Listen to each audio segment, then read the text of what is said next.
Praise the Lord. കർത്താവിന് സ്തോത്രം.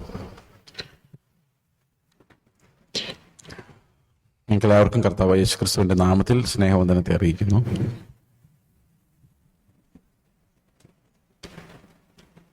നമ്മൾ പുതിയ നിയമസഭ സ്ഥാപിക്കപ്പെടുന്നത് യേശുക്രിസ്തുവിന്റെ മഹാപൗരോഹിത്യത്തിന്റെ അടിസ്ഥാനത്തിൽ വീണ്ടെടുക്കപ്പെട്ടവരുടെ സംഘമായിട്ടാണ്.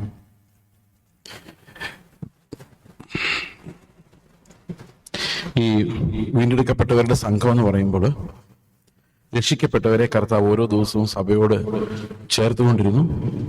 അങ്ങനെ സഭ ഒരു സംഘമായി, വലിയൊരു കൂട്ടമായി വളർന്നു.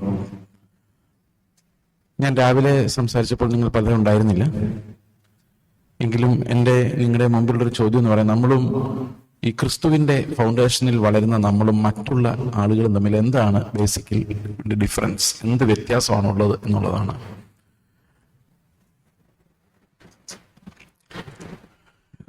പെന്തക്കോസ്റ്റൽ ചർച്ചിന്റെ അടിസ്ഥാന വേദോപദേശങ്ങൾ എന്ന് പറഞ്ഞ് നമ്മൾ അപ്പോസ്തല പ്രവൃത്തികൾ 2-ാം അധ്യായത്തിന്റെ 38-ാം വാക്യം മുതൽ വായിക്കുന്ന 7 കാര്യങ്ങൾ എന്ന് നിങ്ങൾ പലപ്പോഴും ചിന്തിക്കുന്ന 8 കാര്യങ്ങൾ.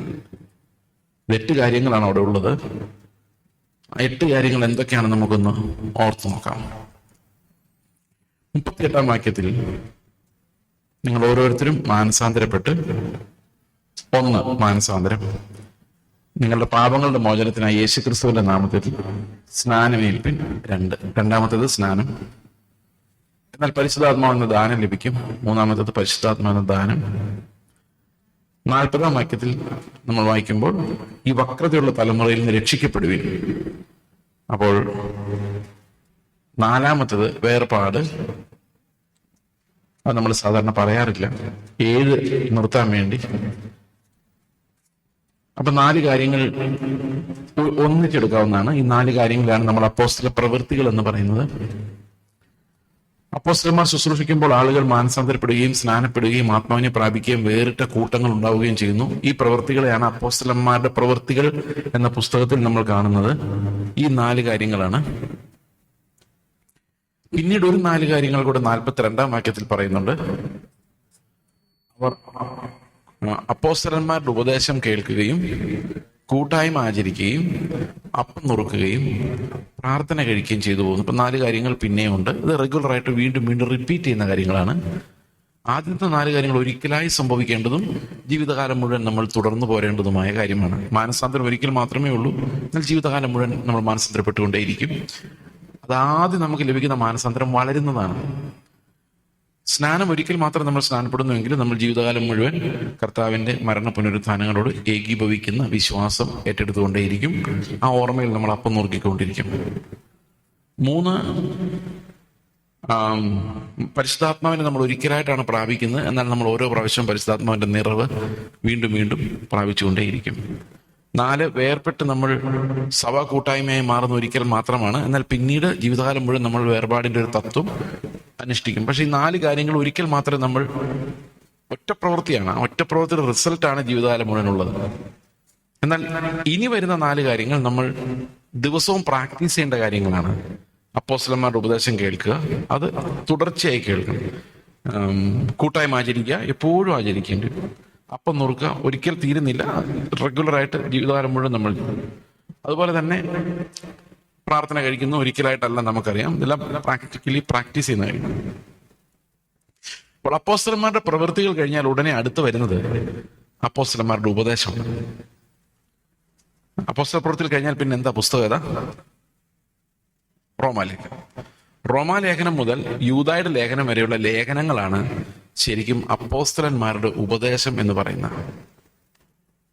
അപ്പോൾ സഭ പണിയപ്പെടുമ്പോൾ, സഭയായി രൂപപ്പെട്ടു, വേർപെട്ട സംഘമായി മാറി കഴിയുമ്പോൾ സഭയ്ക്കൊരു ഫൗണ്ടേഷൻ ഉണ്ടാകുന്നത് എങ്ങനെയാന്ന് ചോദിച്ചു കഴിഞ്ഞാൽ അത് അപ്പോസ്തലന്മാരുടെ ഉപദേശത്തിന്മേലാണ്. അപ്പോസ്തലന്മാരുടെയും പ്രവാചകന്മാരുടെയും അടിസ്ഥാനത്തിന്മേലാണ് സഭ പണിയപ്പെട്ടിരിക്കുന്നത്. അപ്പൊ എല്ലാ ന്യൂ ടെസ്റ്റമെന്റ് ചർച്ചിന്റെയും ഫൗണ്ടേഷൻ എന്ന് പറയുന്നത് അപ്പോസ്റ്റോലിക് ഡോക്ട്രിനാണ്.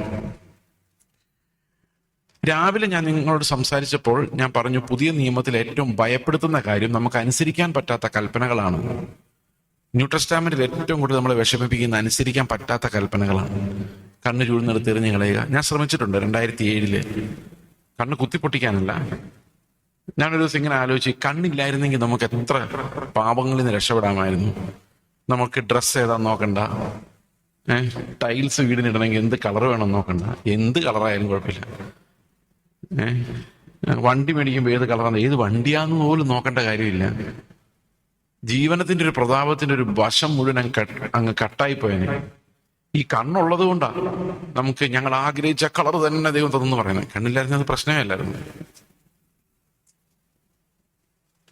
അപ്പോ ഞാനിങ്ങനെ ആലോചിച്ച്, ഈ കണ്ണെന്ന് പറഞ്ഞൊരു സാധനം ഇല്ലെങ്കിൽ മോഹങ്ങളുടെ ഒരു പടിവാതിൽ നമ്മൾ അങ്ങ് ക്ലോസ് ചെയ്യുക. ഞാൻ അങ്ങനെ ആലോചിച്ചോണ്ടിരുന്നു. പിറ്റേ ദിവസം രാവിലെ ആയപ്പോഴേക്കും എനിക്ക് ഭയങ്കര കണ്ണുവേദന, കണ്ണിനകത്തോടെ വെള്ളം വരുന്നു, കുരു ഉണ്ടായി വന്നിരിക്കുന്നു.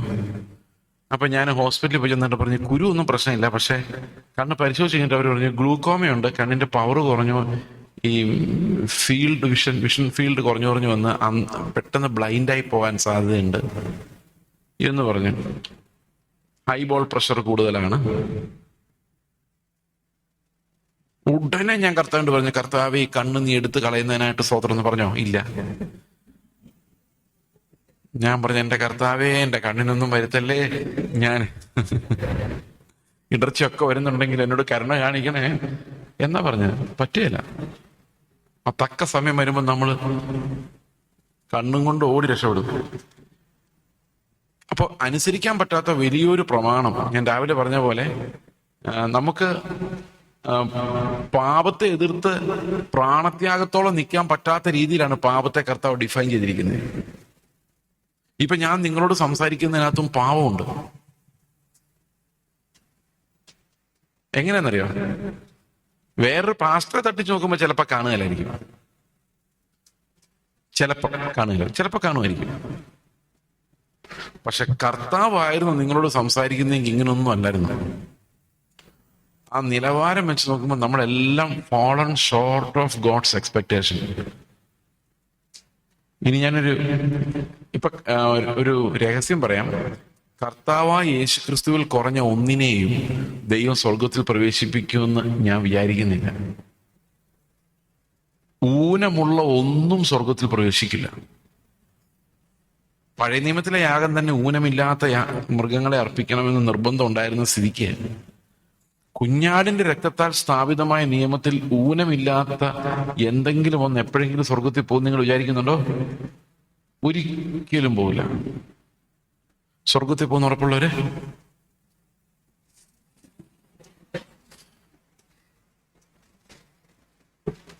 അപ്പോൾ യേശുക്രിസ്തുവിൽ കുറഞ്ഞ ഒരു നിലവാരവും ദൈവം അംഗീകരിക്കുന്നില്ല. സ്വർഗത്തിൽ ഒരു ബലഹീന വശം ഉണ്ടാവില്ല.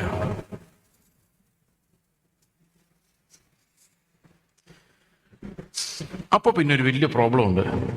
നമ്മുടെ പ്രത്യാശയ്ക്ക് എന്ത് സംഭവിക്കും? ഒരു റിയൽ ആയിട്ടുള്ള ഒരു പ്രത്യാശ സഭയ്ക്ക് ഉണ്ടാകുമോ?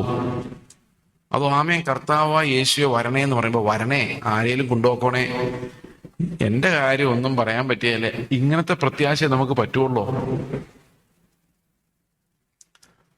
ഇനി പ്രത്യാശയില്ലാതെ നമ്മൾ എങ്ങനെ സമാധാനമായിട്ട് കിടന്നുറങ്ങും? ചിലരൊക്കെ കൂർക്കം വലിക്കുന്ന കേട്ടാൽ ഞാൻ ഉൾപ്പെടെ അടുത്ത ശ്വാസം വരുമോന്ന് അറിയാൻ മേല. ആ അടുത്ത ശ്വാസത്തിൽ നമ്മളങ്ങ് പോയാൽ സ്വർഗത്തിലോട്ടാണോ നരകത്തിലോട്ടാണോ അറിയത്തില്ലാതെ എങ്ങനെ കണ്ണടച്ച് സമാധാനമായിട്ട് കിടക്കും? 1992 ഞാൻ ആദ്യമായിട്ടൊരു സുവിശേഷ പ്രസംഗം കേൾക്കുന്നത്. അന്ന് ഞാൻ ഏതാണ്ട് ഒരു 2ാമത്തെ വരിയിലാണെന്ന് തോന്നിയിരിക്കുന്നത്. ഞാൻ ഇത്തിരി തടിയുള്ള ആളായിരുന്നു, ചെറുപ്പം തൊട്ടേ തടിയനായിരുന്നു. അപ്പൊ ഇദ്ദേഹം ഇങ്ങനെ, അന്ന് ഞാൻ രക്ഷിക്കപ്പെട്ടൊന്നുമില്ല. അപ്പൊ അദ്ദേഹം സുവിശേഷം നല്ല ഘോരമായിട്ട് പ്രസംഗിച്ച് ഇന്ന് രാത്രി കർത്താവ് വന്ന എന്ത് സംഭവിക്കുന്നൊക്കെ ചോദിച്ചു ഭയങ്കര. അപ്പൊ ആൾക്കാരെല്ലാം രക്ഷിക്കപ്പെട്ടവരെല്ലാം കൈവക്കാൻ പറഞ്ഞു. കൈവക്കി അവർ എഴുന്നേറ്റ് നിർപ്പിച്ചു. അപ്പൊ നേരത്തെ ഓൾറെഡി രക്ഷിക്കപ്പെട്ടവർ എഴുന്നേക്കാൻ പറഞ്ഞപ്പോ മിക്കവാറും എല്ലാവരും തന്നെ എഴുന്നേറ്റു. എഴുന്നേക്കാത്ത ഒരു 5-6 പേരുള്ളൂ. അതിലൊന്നും ഞാനാ. എനിക്കൊന്നും മനസ്സിലായില്ല. അപ്പൊ അയാൾ എന്നെ നോക്കിയൊരു ചോദ്യം, ഇന്ന് രാത്രി നീ വീട്ടിലോട്ട് പോകുന്ന വഴിക്ക് ഒരു വണ്ടി ഇടിച്ച് തട്ടിപ്പോയാൽ നിന്റെ ആത്മാവ് എവിടെയായിരിക്കും? ഞാൻ അപ്പൊ തന്നെ ചാടി എഴുന്നേറ്റു. കാരണം നമുക്ക് ഭയം എന്ന് പറഞ്ഞൊരു സാധനമുണ്ടല്ലോ. അന്ന് ഞാൻ രക്ഷിക്കപ്പെട്ടൊന്നുമില്ല, പക്ഷെ ഈ പേടി, നമുക്ക് പേടിയുമില്ല. ശ്രദ്ധിച്ചിട്ടുണ്ട്? നമുക്ക് ഇന്ന് സംഭവിച്ചാൽ നമ്മുടെ ആത്മാവ് എവിടെയായിരിക്കും നമുക്ക് അറിയത്തുമില്ല, എന്നൊട്ട് പേടിയുമില്ല. അതിനർത്ഥം എന്താ? നമ്മൾ അതിനെക്കുറിച്ചൊന്നും ചിന്തിക്കുന്നില്ല. നമ്മൾ പിള്ളേരുടെ അഡ്മിഷൻ ആകുമോ എന്നുള്ള വലിയ വിഷയത്തെക്കുറിച്ച് ചിന്തിക്കുമ്പോഴാണ് അതിനിടയ്ക്ക് സ്വർഗത്തിൽ പോകുന്നുള്ളൊരു കുഞ്ഞു വിഷയമായിട്ട് പാസ്റ്റർ വന്നിരിക്കുന്നത്. അപ്പൊ ഇവിടെ ഒരു വലിയ പ്രശ്നമുണ്ട്. എങ്ങനെയാണ് നമ്മൾ ക്രിസ്തുവിന് മുമ്പിൽ നിൽക്കാൻ പോകുന്നത്? അപ്പോസ്തലിക ഉപദേശത്തിന്റെ അവസാനത്തെ വാക്യങ്ങൾ എന്താണെന്നറിയാം? യൂദായുടെ ലേഖനം 24-25 വാക്യങ്ങളാണ്. വായിക്കാം ആർക്കെങ്കിലും ഉറക്കെ.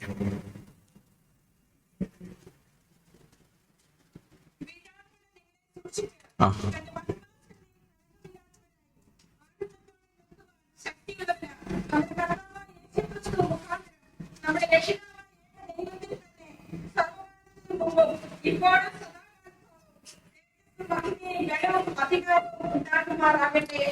ഇങ്ങനെ ആമേന്ന് പറഞ്ഞുകൊണ്ടാണ് ഈ അപ്പോസ്തലിക ഉപദേശം തീരുന്നത്. എന്തിനാ ആമേൻ പറഞ്ഞെന്ന് നോക്കി? വീഴാതെ വണ്ണം നമ്മെ സൂക്ഷിച്ച് തന്റെ മഹിമാ സന്നിധിയിൽ കളങ്കമില്ലാതെ ആനന്ദത്തോടെ നിർത്തുവാൻ കഴിയുന്നവന്. അപ്പം നമ്മൾ പ്രത്യാശിക്കുന്ന എന്തിന്റെ അടിസ്ഥാനത്തിലാണെന്നറിയോ? എന്നെ അങ്ങനെ നിർത്താൻ കഴിയുന്ന ഒരു ദൈവമുണ്ടെന്ന് രണ്ടും കൽപ്പിച്ച ദൈവത്തിന്റെ വാഗ്ദത്തത്തിൽ വിശ്വസിച്ചുകൊണ്ടാണ് നമ്മൾ പ്രത്യാശിക്കുന്നത്. അപ്പൊ അപ്പോസ്തലിക ഉപദേശത്തിന്റെ ഉദ്ദേശം എന്താ?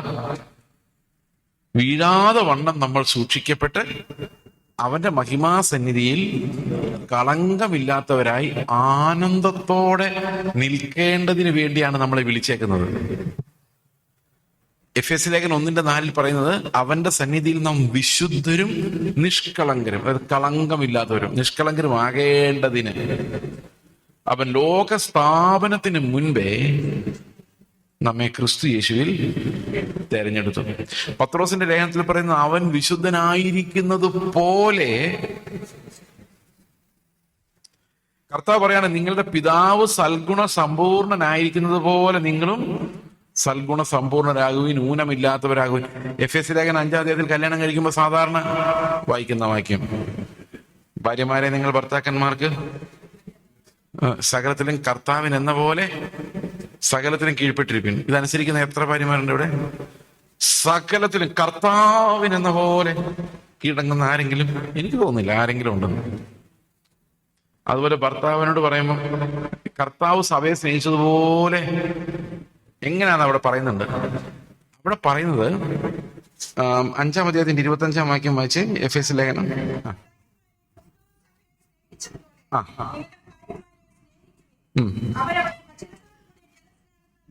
വെടിപ്പാക്കി വിശുദ്ധീകരിച്ച്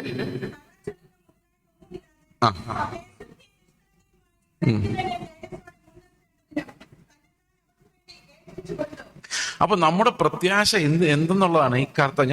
നിങ്ങൾ വിചാരിച്ച പെട്ടെന്ന് ഞാൻ ഭാര്യാഭർത്തൃ ബന്ധത്തെ കുറിച്ച് പറയാൻ പോകുന്നല്ല. കർത്താവ് നമുക്ക് വേണ്ടി എന്ത് ചെയ്യുന്ന പറയുന്നത്? അവൻ നമ്മളെ കറ, ചുളുക്കം, മാലിന്യം ഒന്നും ഇല്ലാത്ത ശുദ്ധയും നിഷ്കളങ്കയും, കണ്ടോ ആ നിഷ്കളങ്ക എന്നുള്ള വാക്ക് കണ്ടോ? പെർഫെക്റ്റ് ആയിട്ടുള്ള തേജസ്കരിക്കപ്പെട്ട ഒരു മണവാട്ടിയായി പിതാവിന് മുമ്പിൽ നിർത്താൻ വേണ്ടിയാണ് നമുക്ക് വേണ്ടി അവൻ തന്നെത്താൻ ഏൽപ്പിച്ചു തന്നത്. മനസ്സിലായോ?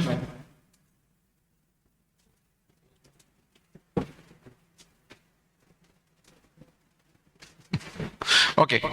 അപ്പോൾ നമ്മുടെ രക്ഷയുടെ ഉദ്ദേശം എന്താ? നമ്മുടെ രക്ഷയുടെ ഉദ്ദേശം എന്ന് പറയുന്നത് നമ്മൾ എങ്ങനെയെങ്കിലും സ്വർഗത്തിൽ പോകുക എന്നുള്ളതല്ല. ശ്രദ്ധിക്കണേ, എന്താ നമ്മുടെ രക്ഷയുടെ ഉദ്ദേശം? നമ്മൾ എങ്ങനെയെങ്കിലും സ്വർഗത്തിൽ പോകുക എന്നുള്ളതല്ല. അവന്റെ സന്നിധിയിൽ നാം വിശുദ്ധരും നിഷ്കളങ്കരും കളങ്കമില്ലാതെ ആനന്ദത്തോടെ നിൽക്കുന്നവരും, പിന്നെ ദൈവത്തിന്റെ എല്ലാ സ്വഭാവങ്ങളും ഉള്ളവരായി യേശു ക്രിസ്തുവിന്റെ അതേ സ്വരൂപത്തോട് അനുരൂപപ്പെട്ട അതേ ക്യാരക്ടറുള്ള ആളുകളായിട്ട് എത്തുക എന്നുള്ളതാണ് നമ്മളെ കുറിച്ചുള്ള ദൈവോദ്ദേശം. അപ്പൊ നമ്മൾ ഓടുന്നത് സ്വർഗം കിട്ടാൻ വേണ്ടിയല്ല, നമ്മൾ ഓടുന്നത് ക്രിസ്തുവിനെ കിട്ടാൻ വേണ്ടിയാണ്. മനസ്സിലായി ഞാൻ പറഞ്ഞത്? ഇപ്പൊ ക്രിസ്തുവിനെ കിട്ടിയാൽ നമുക്ക് അതിൻ്റെ കൂടെ എന്തും കിട്ടിക്കോളൂ. അപ്പൊ നമ്മുടെ ലൈഫിൽ ഓരോ ഓട്ടവും ഓരോ അധ്വാനവും നമുക്ക് എങ്ങനെയും സ്വർഗത്തിൽ പോകാൻ വേണ്ടിയല്ല, എങ്ങനെയെങ്കിലും ക്രിസ്തുവിനെ പോലെ ആകാൻ വേണ്ടിയാണ്, അവന്റെ തേജസ് പ്രാപിക്കാൻ വേണ്ടി. ഇപ്പൊ പ്രത്യാശ എന്ന് പറഞ്ഞാൽ എന്താ? പ്രത്യാശ എന്ന് പറഞ്ഞാല് റോമാലേഖനം 8:23 പറയുന്നു, ആത്മാവെന്ന ആദ്യദാനം ലഭിച്ചവരായ നാമും നമ്മുടെ ശരീരത്തിന്റെ വീണ്ടെടുപ്പായ പുത്രത്വത്തിന് വേണ്ടി കാത്തുകൊണ്ട് ഉള്ളിൽ ഞരങ്ങുന്നു. ഈ പ്രത്യാശയാലല്ലോ നാം രക്ഷിക്കപ്പെട്ടിരിക്കുന്നത്. ഈ എന്നുള്ളത് മലയാളത്തിലില്ല, ഇംഗ്ലീഷിലുണ്ട്. It is by this hope we are saved. ഇന്ത നമ്മക്കം തമിഴിലുണ്ട്. അപ്പൊ എന്ത് നമ്മക്കവാ? ആത്മാവെന്ന ആദ്യദാനം ലഭിച്ചവരായ നാമും നമ്മുടെ ശരീരത്തിന്റെ വീണ്ടെടുപ്പായ പുത്രത്വത്തിന് വേണ്ടി കാത്തുകൊണ്ട് ഉള്ളിൽ ഞരങ്ങുന്നു. ഈ ഞരക്കത്തെയാണ് പ്രത്യാശ എന്ന് പറയുന്നത്. എങ്ങനെയെങ്കിലും ശരീരത്തിന്റെ വീണ്ടെടുപ്പ് നടക്കാൻ വേണ്ടിയുള്ള കാത്തിരിപ്പാണ് പ്രത്യാശ. 1 യോഹന്നാൻ 3-ാം വാക്യം വായിച്ചേ.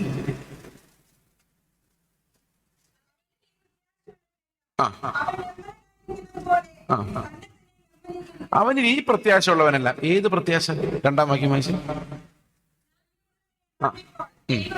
ദൈവമക്കളാകുന്നു നാം ഇന്നതാകുമെന്ന് ഇതുവരെ വെളിപ്പെട്ടിട്ടില്ല.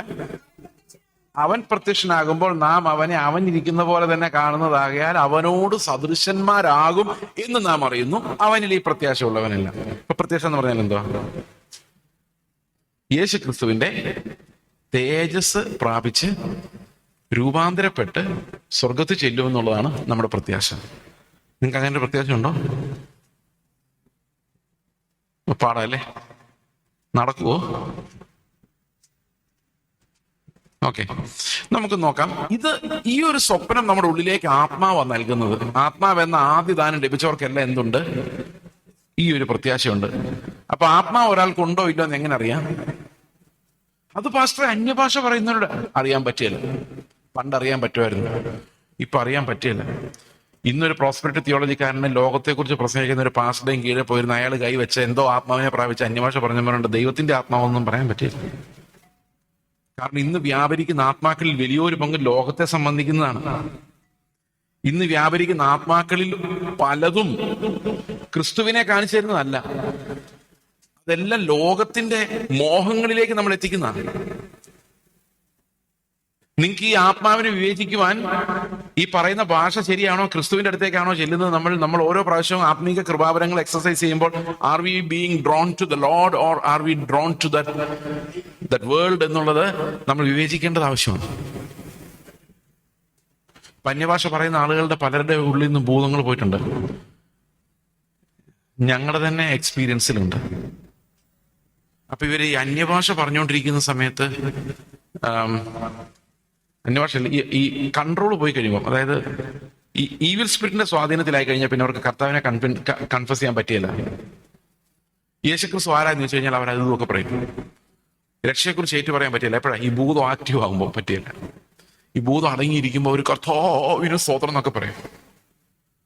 പക്ഷെ ഉള്ളിൽ ഭൂതം വന്നു കഴിഞ്ഞാൽ, ഇത് ആക്റ്റീവ് ആയി കഴിഞ്ഞാൽ, മാനിഫെസ്റ്റ് ചെയ്ത് കഴിഞ്ഞാൽ പിന്നെ അവർക്ക് ഒരിക്കലും ക്രിസ്തുവിനെ ഉയർത്താൻ പറ്റില്ല. ശ്രദ്ധിച്ചിട്ടുണ്ടോ അത്? അതുപോലെ നിങ്ങൾ ഈ പ്രവാചകന്മാർ വരുമ്പോൾ ഒന്ന് ശ്രദ്ധിക്കണേ. ഈ പ്രവാചകന്മാരിങ്ങനെ ശുശ്രൂഷിച്ച് അന്യഭാഷയൊക്കെ പറഞ്ഞുകൊണ്ട് എക്സ്റ്റസിയിൽ വരുമ്പോൾ അവർ ഒരിക്കലും കർത്താവിനെ കുറിച്ചോ നിത്യതയെക്കുറിച്ചോ ക്രൂശിനെ കുറിച്ചോ കഷ്ടതയെക്കുറിച്ചോ ഒന്നും പറയാറില്ല. അല്ലാത്തവ പ്രസംഗിക്കുമ്പോൾ പുതിയ നിയമം, കർത്താവ് വീണ്ടെടുപ്പ് എന്നൊക്കെ പറയും. പക്ഷെ ഈ ആക്റ്റീവ് മിനിസ്ട്രിയുടെ ഭാഗത്ത് അവരെപ്പോഴും ലോകത്തെ കാണിച്ചിരുന്നത്.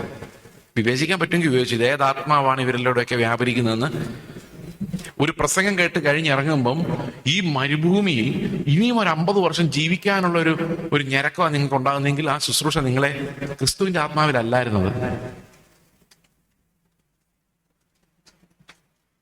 മനസ്സിലായി ഞാൻ പറഞ്ഞേ? അപ്പോൾ ഈ ഒരു വിവേചനം നടക്കുന്നില്ല എന്നുള്ളൊരു പ്രധാനപ്പെട്ട കാര്യമാണ്. നമ്മളൊരു എക്സ്യൂബറൻസിലുള്ള ഒരു മിനിസ്റ്ററി കാണുമ്പോഴേക്കും നമ്മൾ വിചാരിക്കുക ദൈവത്തിന്റെ ആത്മാവാണ്, അല്ല ഇത്ര എക്സ്യൂബറൻസ് എങ്ങനെ ഉണ്ടാകുന്നതെന്ന്. അതിന് ഈ പ്രസൻസ് എന്നൊക്കെ പറയുന്നത്, ഈ പ്രസൻസ് എന്ന് പറഞ്ഞാൽ ഏറ്റവും നല്ലത് CSIക്കാരും ഓർത്തഡോക്സുകാരും ഒക്കെയാണ്. ഓർത്തഡോക്സുകാരുടെ ആ പാട്ടിന്റെ താളം കേൾക്കുമ്പോൾ എന്താ പ്രസൻസ് ആണല്ലോ. പുകയും മണിയും എല്ലാം കൂടെ കിണികിണിന്ന് മണിയടി ആ പുകയെ അന്തരീക്ഷം അങ്ങ് വല്ലാതെ ആക്കി കളയവര്. അത് അമ്പലത്തിൽ ചെന്നാലും പ്രസൻസ് ആണ് പ്രധാനം. CSI പള്ളിയിലോട്ട് ചെല്ലുമ്പോഴേക്കും ആ പിയാനോയുടെ ശബ്ദം, വാ, അത് നല്ല കീർത്തനങ്ങളാണ്, നല്ല ക്രിസ്തീയ കീർത്തനങ്ങൾ. അവരത് വെച്ചിട്ട് ആ പിയാനോയുടെ ബട്ടൺ അങ്ങോട്ട് പ്രസ് ആകുമ്പോഴേക്കും നമുക്ക് ചർച്ചിലോട്ട് ഒന്ന് റിലാക്സ് ചെയ്യാൻ തോന്നും. അന്തരീക്ഷം, it's created by music, created by man's ability, soul power. അത് നമ്മുടെ ട്രൂത്തിനോടൊന്നും അടുത്തായിരിക്കണം എന്നൊരു നിർബന്ധവും ഇല്ല ഈ എക്സ്പീരിയൻസ് എന്ന് പറയുന്നത്.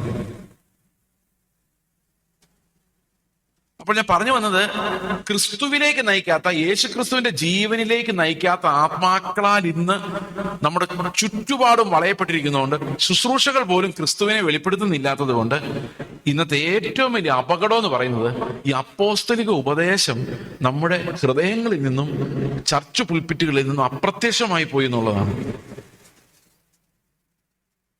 ഇന്ന് അപ്പോസ്തലിക ഉപദേശം കേൾക്കുന്ന നമ്മൾ സ്നാനപ്പെട്ട ഒരു ചർച്ചിൽ വന്നു, ചർച്ചിലെ പ്രസംഗങ്ങളാണ് ഈ അപ്പോസ്തലിക ഉപദേശമായിട്ട് നമ്മൾ വിചാരിക്കുന്നത്. പക്ഷെ ചർച്ചുകളിൽ ക്രിസ്തു ഫോക്കസ് ഇല്ല. അതുകൊണ്ട് എന്താ സംഭവിക്കുന്നത്? നിങ്ങളൊരു ചർച്ചിലേക്ക് ഞായറാഴ്ച ചെന്നു, ഈ ചർച്ച അല്ല കേട്ടോ, നിങ്ങൾ പറയുമ്പോൾ മറ്റാൾക്കാരെ കുറ്റം പറയാം, നമുക്ക് എളുപ്പം തന്നെയല്ല. എനിക്ക് ചർച്ചിനെ കുറിച്ച് അറിയത്തുമില്ല. അപ്പോൾ ഞാൻ ആദ്യമായിട്ടാണ് വരുന്നത്. ആദ്യമായിട്ടല്ല, നേരത്തെ ഒരു ഫാമിലി മീറ്റിംഗ് എന്ന് പറഞ്ഞ ചെറിയൊരു മീറ്റിങ്ങിന് ഞാൻ ഒരു ഈവനിങ്ങിൽ വന്നായിരുന്നു. എനിക്ക് ഓർമ്മയുണ്ട്, ഇതേ ഹോള് തന്നെയായിരുന്നു എൻ്റെ ഓർമ്മ. ഞാനിവിടെ വന്നിരുന്ന് ഞാനിപ്പോൾ ഓർക്കുന്നുണ്ട്. ചില കാര്യത്തിലൊക്കെ ഭയങ്കര ഓർമ്മയില്ല, ചില കാര്യത്തിൽ ഒരു ഓർമ്മയില്ല. ഓക്കെ, അപ്പോ ഞായറാഴ്ച നമ്മളൊരു ചർച്ചോട്ട് കയറി ചെല്ലുമ്പം അവിടെ പാട്ടാണല്ലോ. ആദ്യത്തെ 2 പാട്ടുണ്ടല്ലോ, നല്ല പവർഫുൾ പാട്ട്. യഹോവ ദൈവമാം വിശുദ്ധ ജാതിന അവനവകാശമാം ജനം നാം. കൈയടിക്കാൻ പറ്റിയ പാട്ടാണോ? കുഴപ്പമില്ല. അടുത്ത, യാഹു നല്ല ഇടയൻ എന്നും എന്റെ പാലകൻ.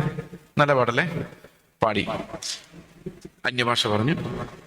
അടുത്തത് സങ്കീർത്തനത്തിന് ഒരു പ്രസംഗം. സങ്കീർത്തനത്തിന് ദാവീദ് വീണതും എഴുന്നേറ്റതും ഗോലിയാത്തിനെ കൊന്നതും ഒക്കെ പറഞ്ഞു. ഭയങ്കര എക്സൈറ്റ്മെന്റിലായി. എൻ്റെ ശത്രുക്കളെല്ലാം ദൈവം അങ്ങനെ നശിപ്പിച്ചോളൂ എന്ന് വിശ്വാസികൾ ഉള്ളിൽ തീരുമാനിച്ചു, പുതുക്കപ്പെട്ടു, ധൈര്യമായി. അത് കഴിഞ്ഞപ്പോൾ ഒരു ഗസ്റ്റ് പാസ്റ്റർ ഉണ്ടായിരുന്നു. നിങ്ങളുടെ നാട്ടിൽ ഗസ്റ്റ് പാസ്റ്റർമാർ ഒത്തിരി ഉണ്ടല്ലേ? ഇപ്പൊ ഇല്ലാന്ന് തോന്നുന്നല്ലേ? ഇപ്പൊ നിന്നുപോയി പാവങ്ങള്. അപ്പൊ റിയലി ഞാൻ കളിയായി പറഞ്ഞല്ല. ഓക്കെ, അപ്പോ അത് കഴിയുമ്പോൾ ഇവരിൽ ഒരാളായിരിക്കും പ്രസംഗിക്കുന്നത് മിക്കവാറും. ഈ പ്രസംഗിച്ച് കഴിയുമ്പോൾ എന്ത് സംഭവിക്കുന്നറിയോ? പാസ്റ്റർ വിചാരിക്കും ഒരു വർഷം 52 പ്രസംഗം അങ്ങനെ വന്നാൽ അതിൽ 4 വർഷം ഇരുന്നു. അതേ പാസ്റ്റർമാരും ട്രാൻസ്ഫർ ആയിക്കോട്ടെ എന്ന് വിചാരിക്കുന്നത്. ഓക്കെ, അപ്പോ ഇവര് വന്നിട്ട് മോശയുടെ ഒരു സ്പെഷ്യലിസ്റ്റ് ആയിരിക്കും, അല്ലെങ്കിൽ ദാനിയേലിന്റെ സ്പെഷ്യലിസ്റ്റ്. പുള്ളിക്ക് ഒരു സ്പെഷ്യൽ പ്രസംഗം കാണും. ശരിയാണോ ഞാൻ പറഞ്ഞത്? അല്ലെങ്കിൽ ആലയം പണി, അതല്ലെങ്കിൽ സമാഗമന കൂട, ഇങ്ങനെയൊക്കെ എന്തെങ്കിലും ഒരു വിഷയം കാണും. ഈ വിഷയത്തെ കുറിച്ച് നല്ല തകർപ്പൻ ക്ലാസ്. നമ്മൾ അതിനിടയിലൊക്കെ അന്യഭാഷ വരും.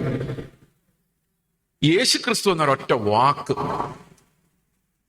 പറയാതെ, കർത്താവിനെ രക്ഷിച്ചു എന്ന് കൺഫസ് ചെയ്യാതെ, എൻ്റെ പാവങ്ങൾക്ക് വേണ്ടി ക്രൂശിൽ മരിച്ച കർത്താവെ, അറുക്കപ്പെട്ട കുഞ്ഞാടെ നിന്നെ ഞാൻ ആരാധിക്കുന്നു എന്ന് പറയാതെ, എത്ര ഞായറാഴ്ചകൾ കഴിഞ്ഞു പോയാലും വെള്ളിയാഴ്ചകൾ കഴിഞ്ഞു പോയാലും നമ്മൾ അറിയുന്നില്ല എന്നുള്ളതാണ്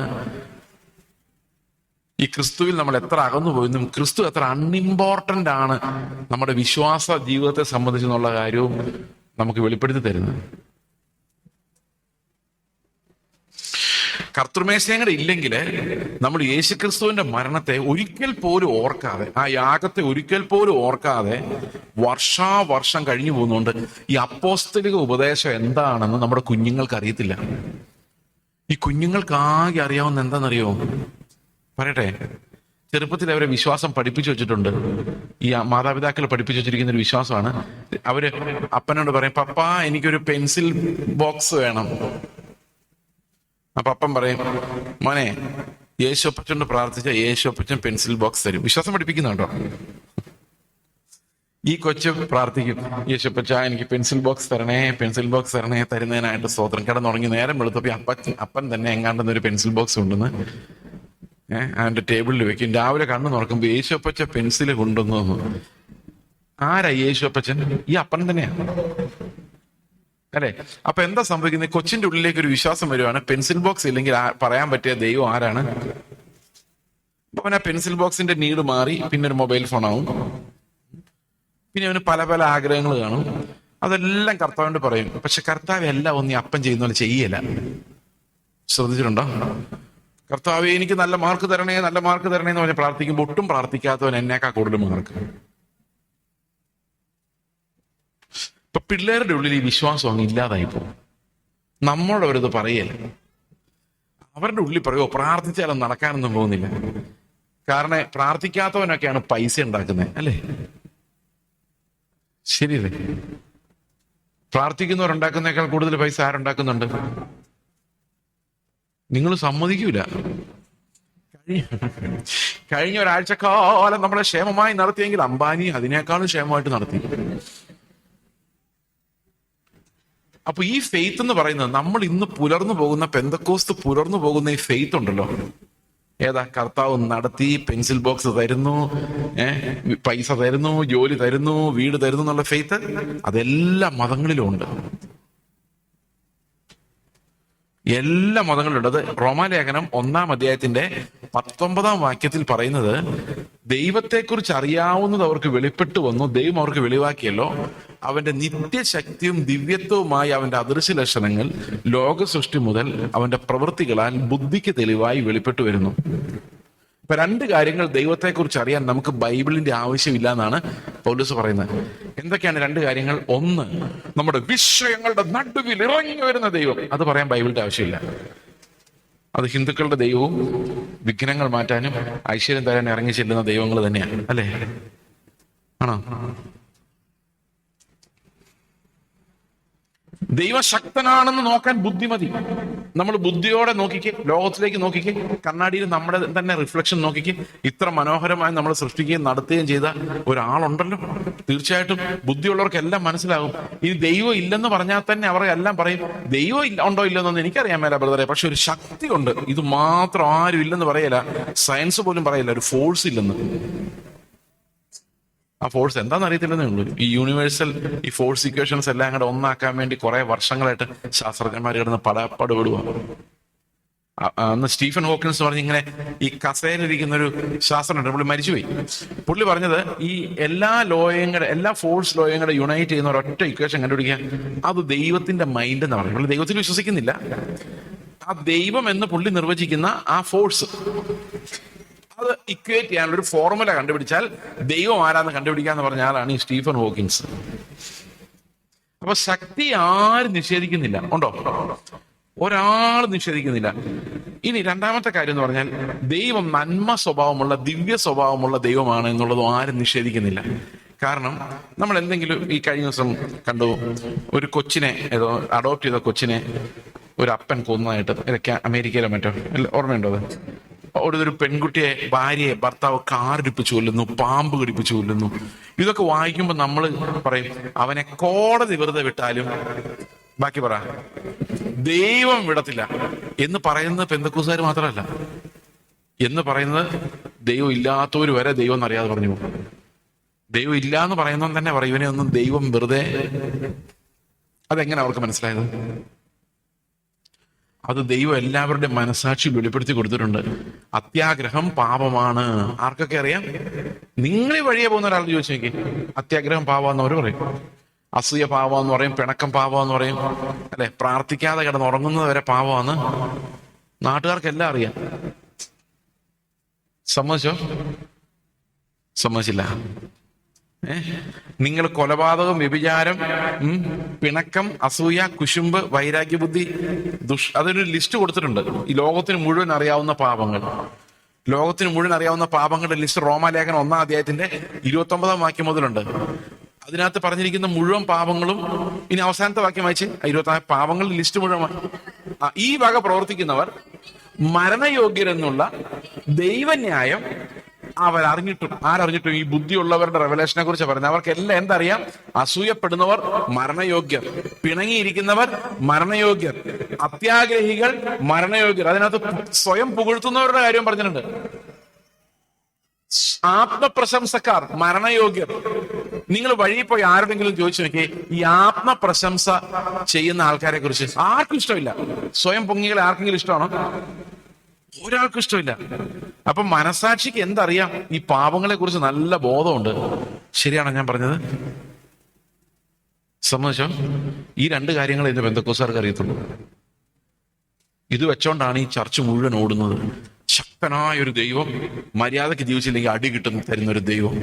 ഇതിൽ കൂടുതൽ ഒന്നും നമുക്ക് അറിയാൻ വയ്യാത്തൊരു സാഹചര്യത്തിലേക്കാണ് നമ്മുടെ പിള്ളേർ പോകുന്നത്.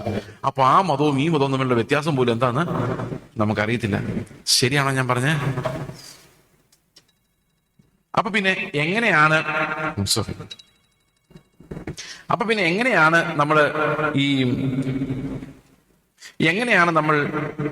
ഈ പത്യോപദേശം മനസ്സിലാക്കുന്നത്? അപ്പോസ്തലന്മാരുടെ ഉപദേശം നമ്മൾ എങ്ങനെ കേൾക്കുന്നത്? How do we understand the doctrines of the Bible? ഇവിടെയാണ് സഭ അടുത്ത തലമുറയെ ഉദ്ദേശിച്ചെങ്കിലും, അടുത്ത തലമുറ ഓർത്തെങ്കിലും എന്താണ് ക്രിസ്ത്യൻ പെർഫെക്ഷൻ എന്നും എന്താണ് ക്രിസ്തുവിന്റെ നീതിയുടെ പ്രത്യേകത എന്താണെന്നും അത് ഈ ലോകത്തിന്റെ നീതിയേക്കാൾ എങ്ങനെ വ്യത്യാസപ്പെട്ടിരിക്കുന്നു, വിശുദ്ധീകരണം എങ്ങനെ നടക്കുന്നത്, നമ്മൾ സ്വർഗത്തിൽ പോകുമെങ്കിൽ അത് എന്തുകൊണ്ട് പോകുമെന്നും എന്താണ് നമ്മുടെ ഉദ്ദേശമെന്നും നിങ്ങൾക്കറിയാമോ? ലോകത്തിൽ ഒരു മതത്തിനും സ്വർഗം വാഗ്ദത്തം ചെയ്യാൻ പറ്റില്ല. ഈ ബൈബിളിനൊഴിച്ച്, പുതിയ നിയമത്തിനൊഴിച്ച് ലോകത്തിൽ ഒരു പ്രസ്ഥാനത്തിനും മതത്തിനും സ്വർഗം വാഗ്ദത്തം ചെയ്യാൻ പറ്റില്ല. എങ്ങനെയാണ് ഇത്രയും കട്ടിയായ നിയമങ്ങൾ വെച്ചിട്ട് കർത്താവ് എങ്ങനെയാണ് നമുക്ക് സ്വർഗം വാഗ്ദത്തം ചെയ്യുന്നത്? വല്ല പിടിയുണ്ടോ? നമ്മുടെ പൂർവ്വപിതാക്കന്മാർക്ക് ഇത്രയും ഭയങ്കര പ്രത്യാശ ഉണ്ടായത് അവർക്ക് വിവരമില്ലാഞ്ഞിട്ടാണോ? അവർ ഇംപെർഫെക്റ്റ് ആണെന്ന് അവർക്ക് അറിയത്തില്ലായിരുന്നോ? പിന്നെ എങ്ങനെയാണ് അവർ കർത്താവ് വരുമ്പോൾ എന്റെ ഇരുൾ മാറും, ഇരുൾ നിറം മാറിപ്പോകുന്നൊക്കെ പറഞ്ഞ് അത്രയും ഭയങ്കര പാട്ട് എഴുതി? കാന്താ താമസം എന്താവോ, കാന്തനെ കാണുവാൻ ആർത്തി വളരുന്നേ, യേശുവെ, അങ്ങനെ കുറെ പാട്ടുകളുണ്ട്. മഹത്വത്തിൽ കർത്താവിന്റെ മുഖത്ത് വരുമ്പോൾ എഴുന്നേൽക്കുന്ന പഴയ പാട്ടുകളെല്ലാം, കൺകൾ കൊതിച്ചിടുന്നേ, ഉള്ളം തുടിച്ചിടുന്നേ, നാഥാ നിന്നുടെ വരവിനായി. എന്തിനാ? കാത്തിരിപ്പാ. ഈ പഴയകാല ക്രിസ്തീയ സഭകൾ എന്ന് പറഞ്ഞു കഴിഞ്ഞാൽ അവരെല്ലാം ഒരൊറ്റ ഫോക്കസാ. കർത്താവ് ഏത് സമയത്തും വരും, ഒരുങ്ങിയിരിക്കണം. ആ ഒരു ഫോക്കസാണ് സഭകൾക്കെല്ലാം ഉണ്ടായിരുന്നത്. സമ്മതിച്ചോ? ഇത് നഷ്ടപ്പെട്ടു പോകാൻ കാരണം ഈ അപ്പോസ്തലിക ഉപദേശം എന്താണെന്ന് മനസ്സിലാകാത്തതാണ്. ഞാൻ നിങ്ങളോട് നേരത്തെ പറഞ്ഞല്ലോ, നമുക്ക് അനുസരിക്കാൻ പറ്റാത്ത ഒരു പ്രമാണമാണ് ദൈവം തന്നത്. എന്നാൽ ഇത് അനുസരണമായി മാറിയേ പറ്റുള്ളൂ. അനുസരിക്കാത്ത ഇംപെർഫെക്റ്റ് ആയ ആരെയും സ്വർഗത്തിൽ കൊണ്ടുപോവുകയില്ല. എന്നാൽ നമ്മുടെ ജഡത്തിൽ നിന്ന് ഇത് അനുസരിക്കാനുള്ള കഴിവും നമുക്ക് ഇല്ല. അപ്പൊ പിന്നെ എങ്ങനെയാണ് നമ്മൾ ഇതിനെ അനുസരിക്കുന്നതെന്ന് മനസ്സിലാക്കാൻ വേണ്ടിയാണ് അപ്പോസ്തലിക ഉപദേശങ്ങൾ. മനസ്സിലായി? എത്ര ഇമ്പോർട്ടന്റ് ആയതെന്ന് ആലോചിച്ച് എനിക്ക്. റോമാലേഖനം 1:6 വായിച്ച്. റോമാലേഖനം 1:6. ഞങ്ങൾ അവന്റെ നാമത്തിനായി സകല ജാതികളുടെയും ഇടയിൽ വിശ്വാസത്തിന് അനുസരണം വരുത്തേണ്ടതിന്. കണ്ടോ? we shall produce so that we produce an obedience of faith. നമ്മൾ വിശ്വസിക്കുന്ന വിശ്വാസത്തിന് അനുസരണം ഉണ്ടാകേണ്ടതിനാണ് കൃപയും അപ്പോസ്തലത്വവും പ്രാപിച്ചിരിക്കുന്നത്. അപ്പൊ അപ്പോസ്തലനായി മാറിയത് എന്തിനാ? അപ്പോസ്തലിക ശുശ്രൂഷ എന്തിനു വേണ്ടിയാ? സകല ജാതികളിലും വിശ്വാസത്തിന് അനുസരണം വരേണ്ടതിന്. മനസ്സിലായോ? ഇനി 16:24 വായിച്ചേ. റോമാലേഖനം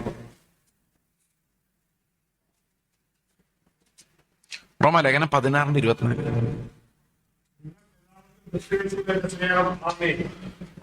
യോഹന്നാൻ 16:24. റോമർ 16:24. ഇപ്പോൾ വെളിപ്പെട്ടു വന്നതും നിത്യദൈവത്തിന്റെ നിയോഗപ്രകാരം സകല ജാതികൾക്കും വിശ്വാസത്തിന്റെ അനുസരണത്തിനായി, ഒബീഡിയൻസ് ഓഫ് ഫെയ്ത്ത്. കണ്ടോ ആ പ്രയോഗം? കണ്ടോ? അപ്പൊ അപ്പോസ്തലിക ശുശ്രൂഷകളുടെ എല്ലാ അടിസ്ഥാനം എന്താണ്?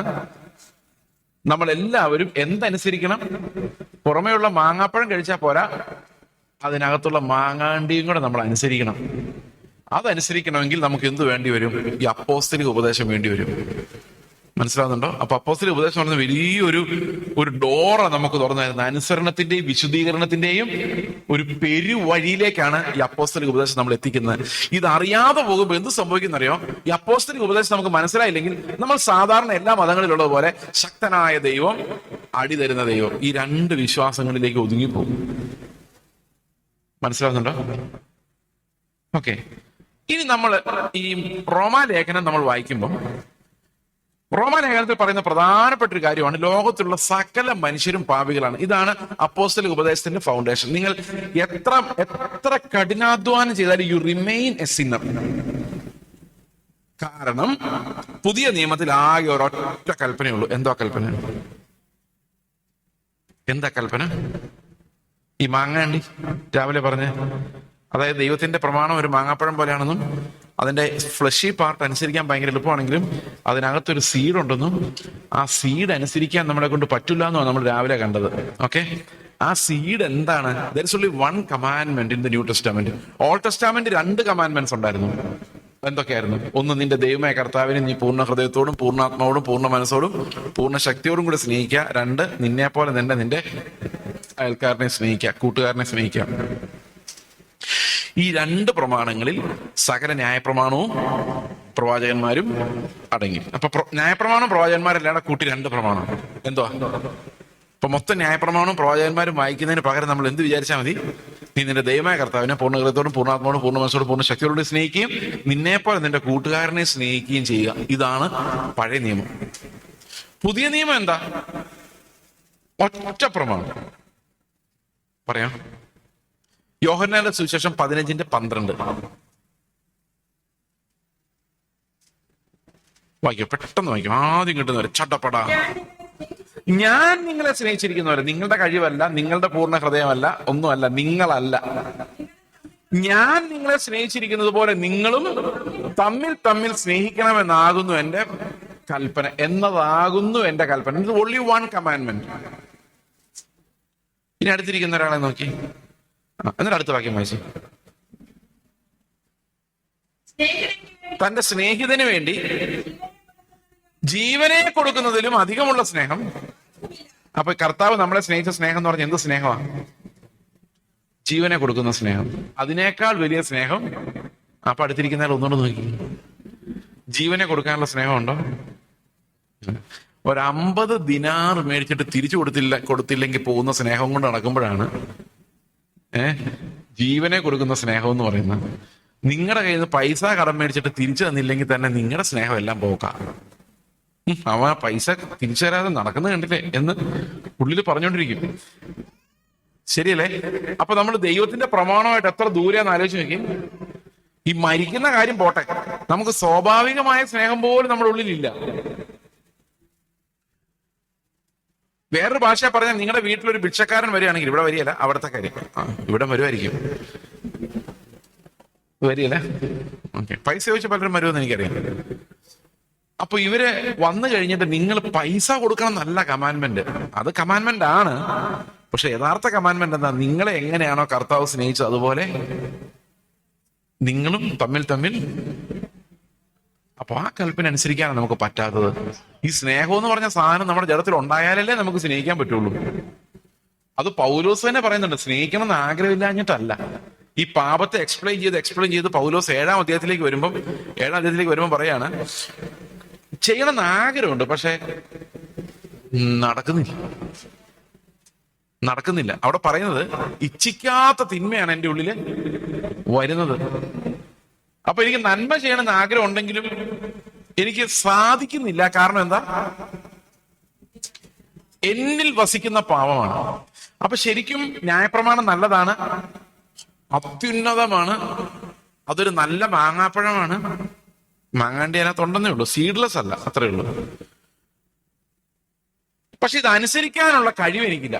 7:14 വായിച്ചു നോക്കി. റോമാലേഖനം 7:14.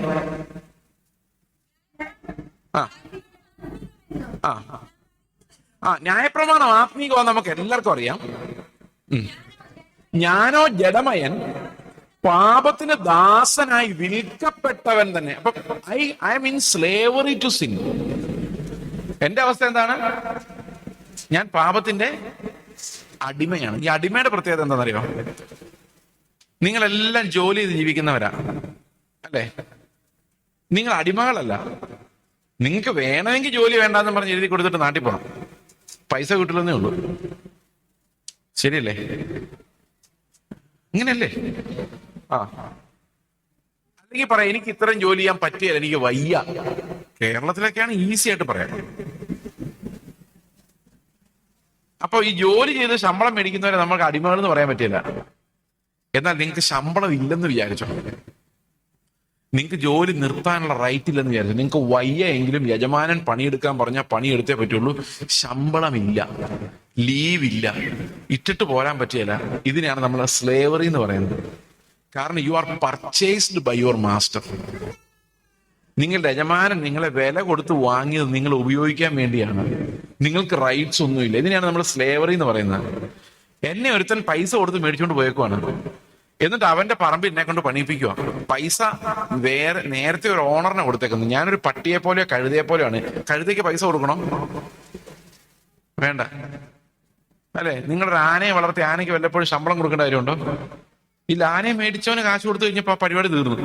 അതുപോലെയാണ് അടിമകൾ. അടിമകൾ എന്ന് പറഞ്ഞാൽ they don't have any rights. അപ്പൊ നമ്മൾ പാപത്തിന്റെ അടിമകൾ എന്ന് പറഞ്ഞു കഴിഞ്ഞാൽ അർത്ഥം, പാപം എന്ന യജമാനൻ എന്ത് പറയുന്നോ നമ്മുടെ ഇഷ്ടം എന്തായാലും ആ പാപം നമ്മൾ ചെയ്തേ പറ്റുള്ളൂ. ഇതാണ് സ്ലേവറി എന്ന് പറയുന്നത്. എനിക്ക് ആഗ്രഹമുണ്ട് നന്നാവണമെന്ന്. എല്ലാ ജനുവരി തീരുമാനം എടുക്കുന്ന നന്നാവണമെന്ന്. പിന്നെ ആകുന്ന ഉപവാസ പ്രാർത്ഥന എല്ലാം തീരുമാനം എടുക്കും. അത് കൂടാതെ കർത്തൃമേശയുടെ സമയത്ത് തീരുമാനം എടുക്കും. ഇനിയോ ഒന്നും പറയത്തില്ല കർത്താവ്, എന്റെ വായി വന്ന എല്ലാ ക്ഷമിക്കും, ഇന്നോടെ ഞാൻ നന്നായി. പക്ഷെ ഈ ജഡം അടിമയാണ്. ആരുടെ അടിമയാണ്? ഇപ്പൊ പാപം പറയും ബഹളം വെക്കലാ എന്ന് പറയുമ്പോ ജഡം ബഹളം വെക്കും. ഈ അവസ്ഥ നിങ്ങൾക്കാർക്കും ഇല്ല? ഉണ്ടോ? അപ്പൊ പൗലോസ് പറയാണ് എന്റെ സ്ഥിതി ഇതാണ്. നന്മ ചെയ്യണം എന്നുള്ള ആഗ്രഹം എനിക്കുണ്ടെങ്കിലും ഇത് സാധിക്കുന്ന ഒരു ജഡം എനിക്ക് ഇല്ല. അടുത്ത വാക്യം. അതെ. അപ്പൊ ഈ പാപത്തിന്റെ ഏറ്റവും വലിയ പ്രത്യേകത നമ്മൾ അറിഞ്ഞോണ്ട പാപം ചെയ്യുന്നുള്ളതല്ല പ്രത്യേകത, അറിയാതെ പാപം വരുന്നതിന്റെ അപകടം. നമ്മൾ വിചാരിച്ചിരുന്ന അറിഞ്ഞോണ്ട് ചെയ്യുന്ന പാപം അപകടം എന്നാണ്.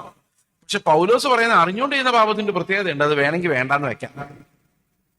ഉദാഹരണത്തിന് ഒരു ഉദാഹരണം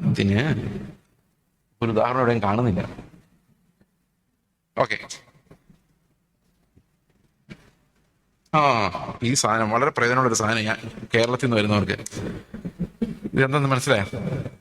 ഇത് നമുക്ക് പലതരത്തിലുള്ള പ്ലഗ് കുത്താവുന്ന ഒരു ഡിവൈസാണ്. ഓക്കെ. അപ്പം ഞങ്ങളൊക്കെ കേരളത്തിലെ ഈ എന്താ സിലിണ്ടറിക്കലായിട്ടുള്ള പ്ലഗും ഒക്കെ ആയിട്ട് വരുന്നവർക്ക് ഇവിടെയുള്ള ഈ പിന്നെ പിടികിട്ടത്തില്ല. അപ്പൊ ഞാൻ വിചാരിക്കുകയാണ് ഇത് ചോദിച്ച തന്നില്ലെങ്കിൽ നാണക്കേടാണ്. അറിയണ്ട, പോക്കറ്റിൽ ഇട്ടേക്കാം. ഇത് ഞാൻ ചിന്തിക്കുവാന്ന് വിചാരിച്ചോ? ഓക്കെ.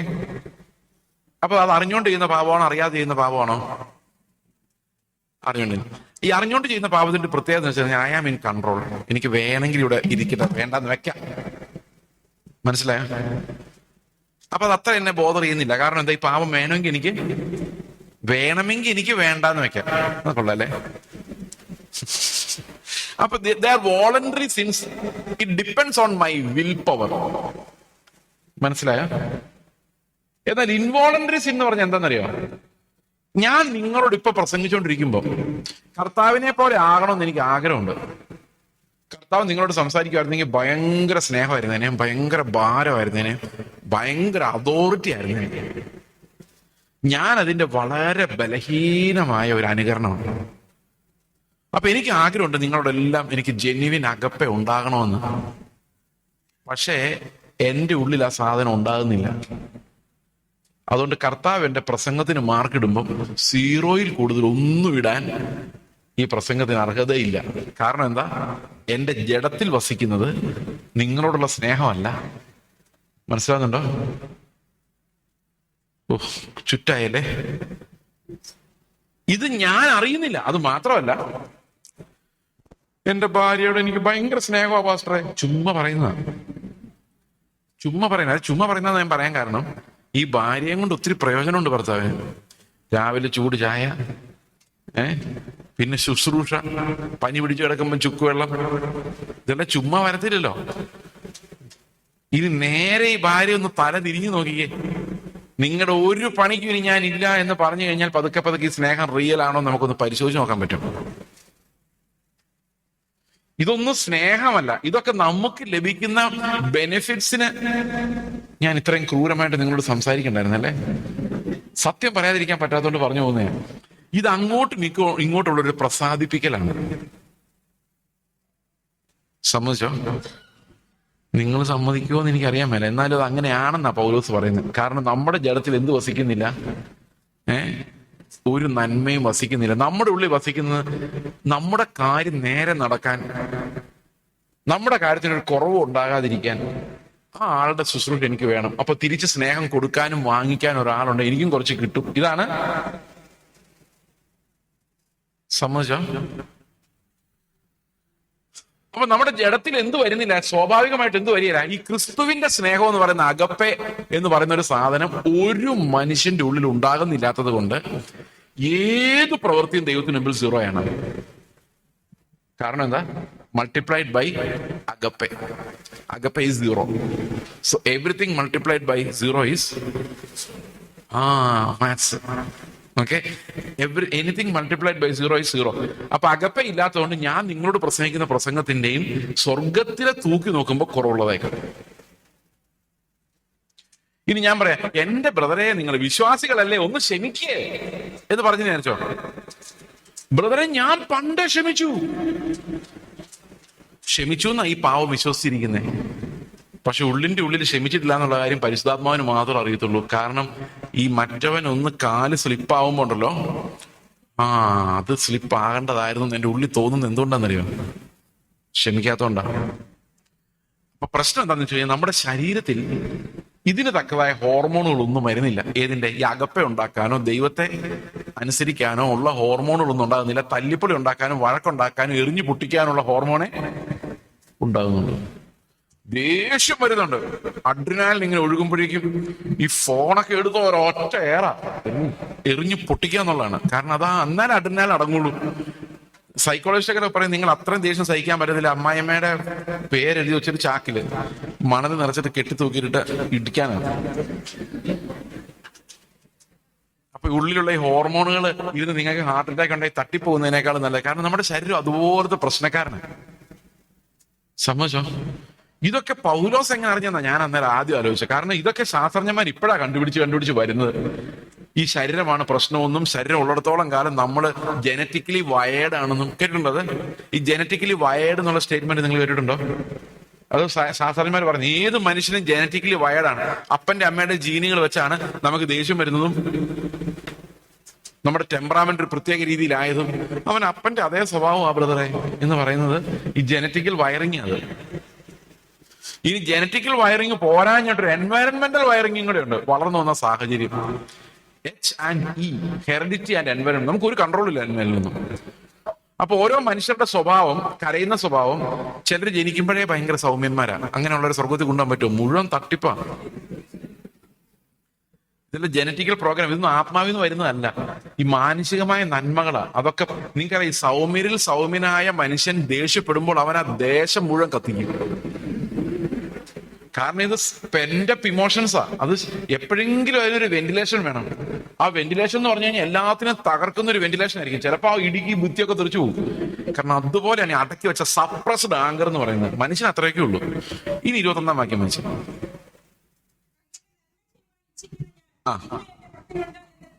അതൊരു തിന്മ, ഒരു പ്രമാണമായിട്ട് എന്റെ ഉള്ളിൽ ഉള്ളതായിട്ട് ഞാൻ കാണുന്നു. അപ്പോസ്തലിക ഉപദേശം എത്ര ഭയങ്കരമായിട്ട്, അതായത് ഈ ഒരു പാപത്തെ നമ്മൾ ഈ ഒരു ശരീരത്തിന്റെ ലെവലിൽ കൺഫ്രണ്ട് ചെയ്യാൻ പറ്റാതെ പോകുന്നത് ഈ ഉപദേശം അറിയാൻ മേലാത്തതുകൊണ്ടാണ്. നമ്മളിങ്ങനെ തീരുമാനം എടുത്തോണ്ടിരിക്കുക, നാളെ മുതൽ നന്നാവും, ഇന്ന് ഞാൻ സമർപ്പിക്കുന്നു, ഒരു തീരുമാനം എടുത്തോണ്ടേ പോകാവുള്ളൂ. തീരുമാനമൊക്കെ എടുക്കാൻ നമ്മൾ എടുക്കാനാണെങ്കിലും 3 ദിവസത്തിൽ കൂടുതൽ അതിന്റെ ഒരു വില ഉണ്ടാവില്ല എന്നുള്ളതേ ഉള്ളൂ.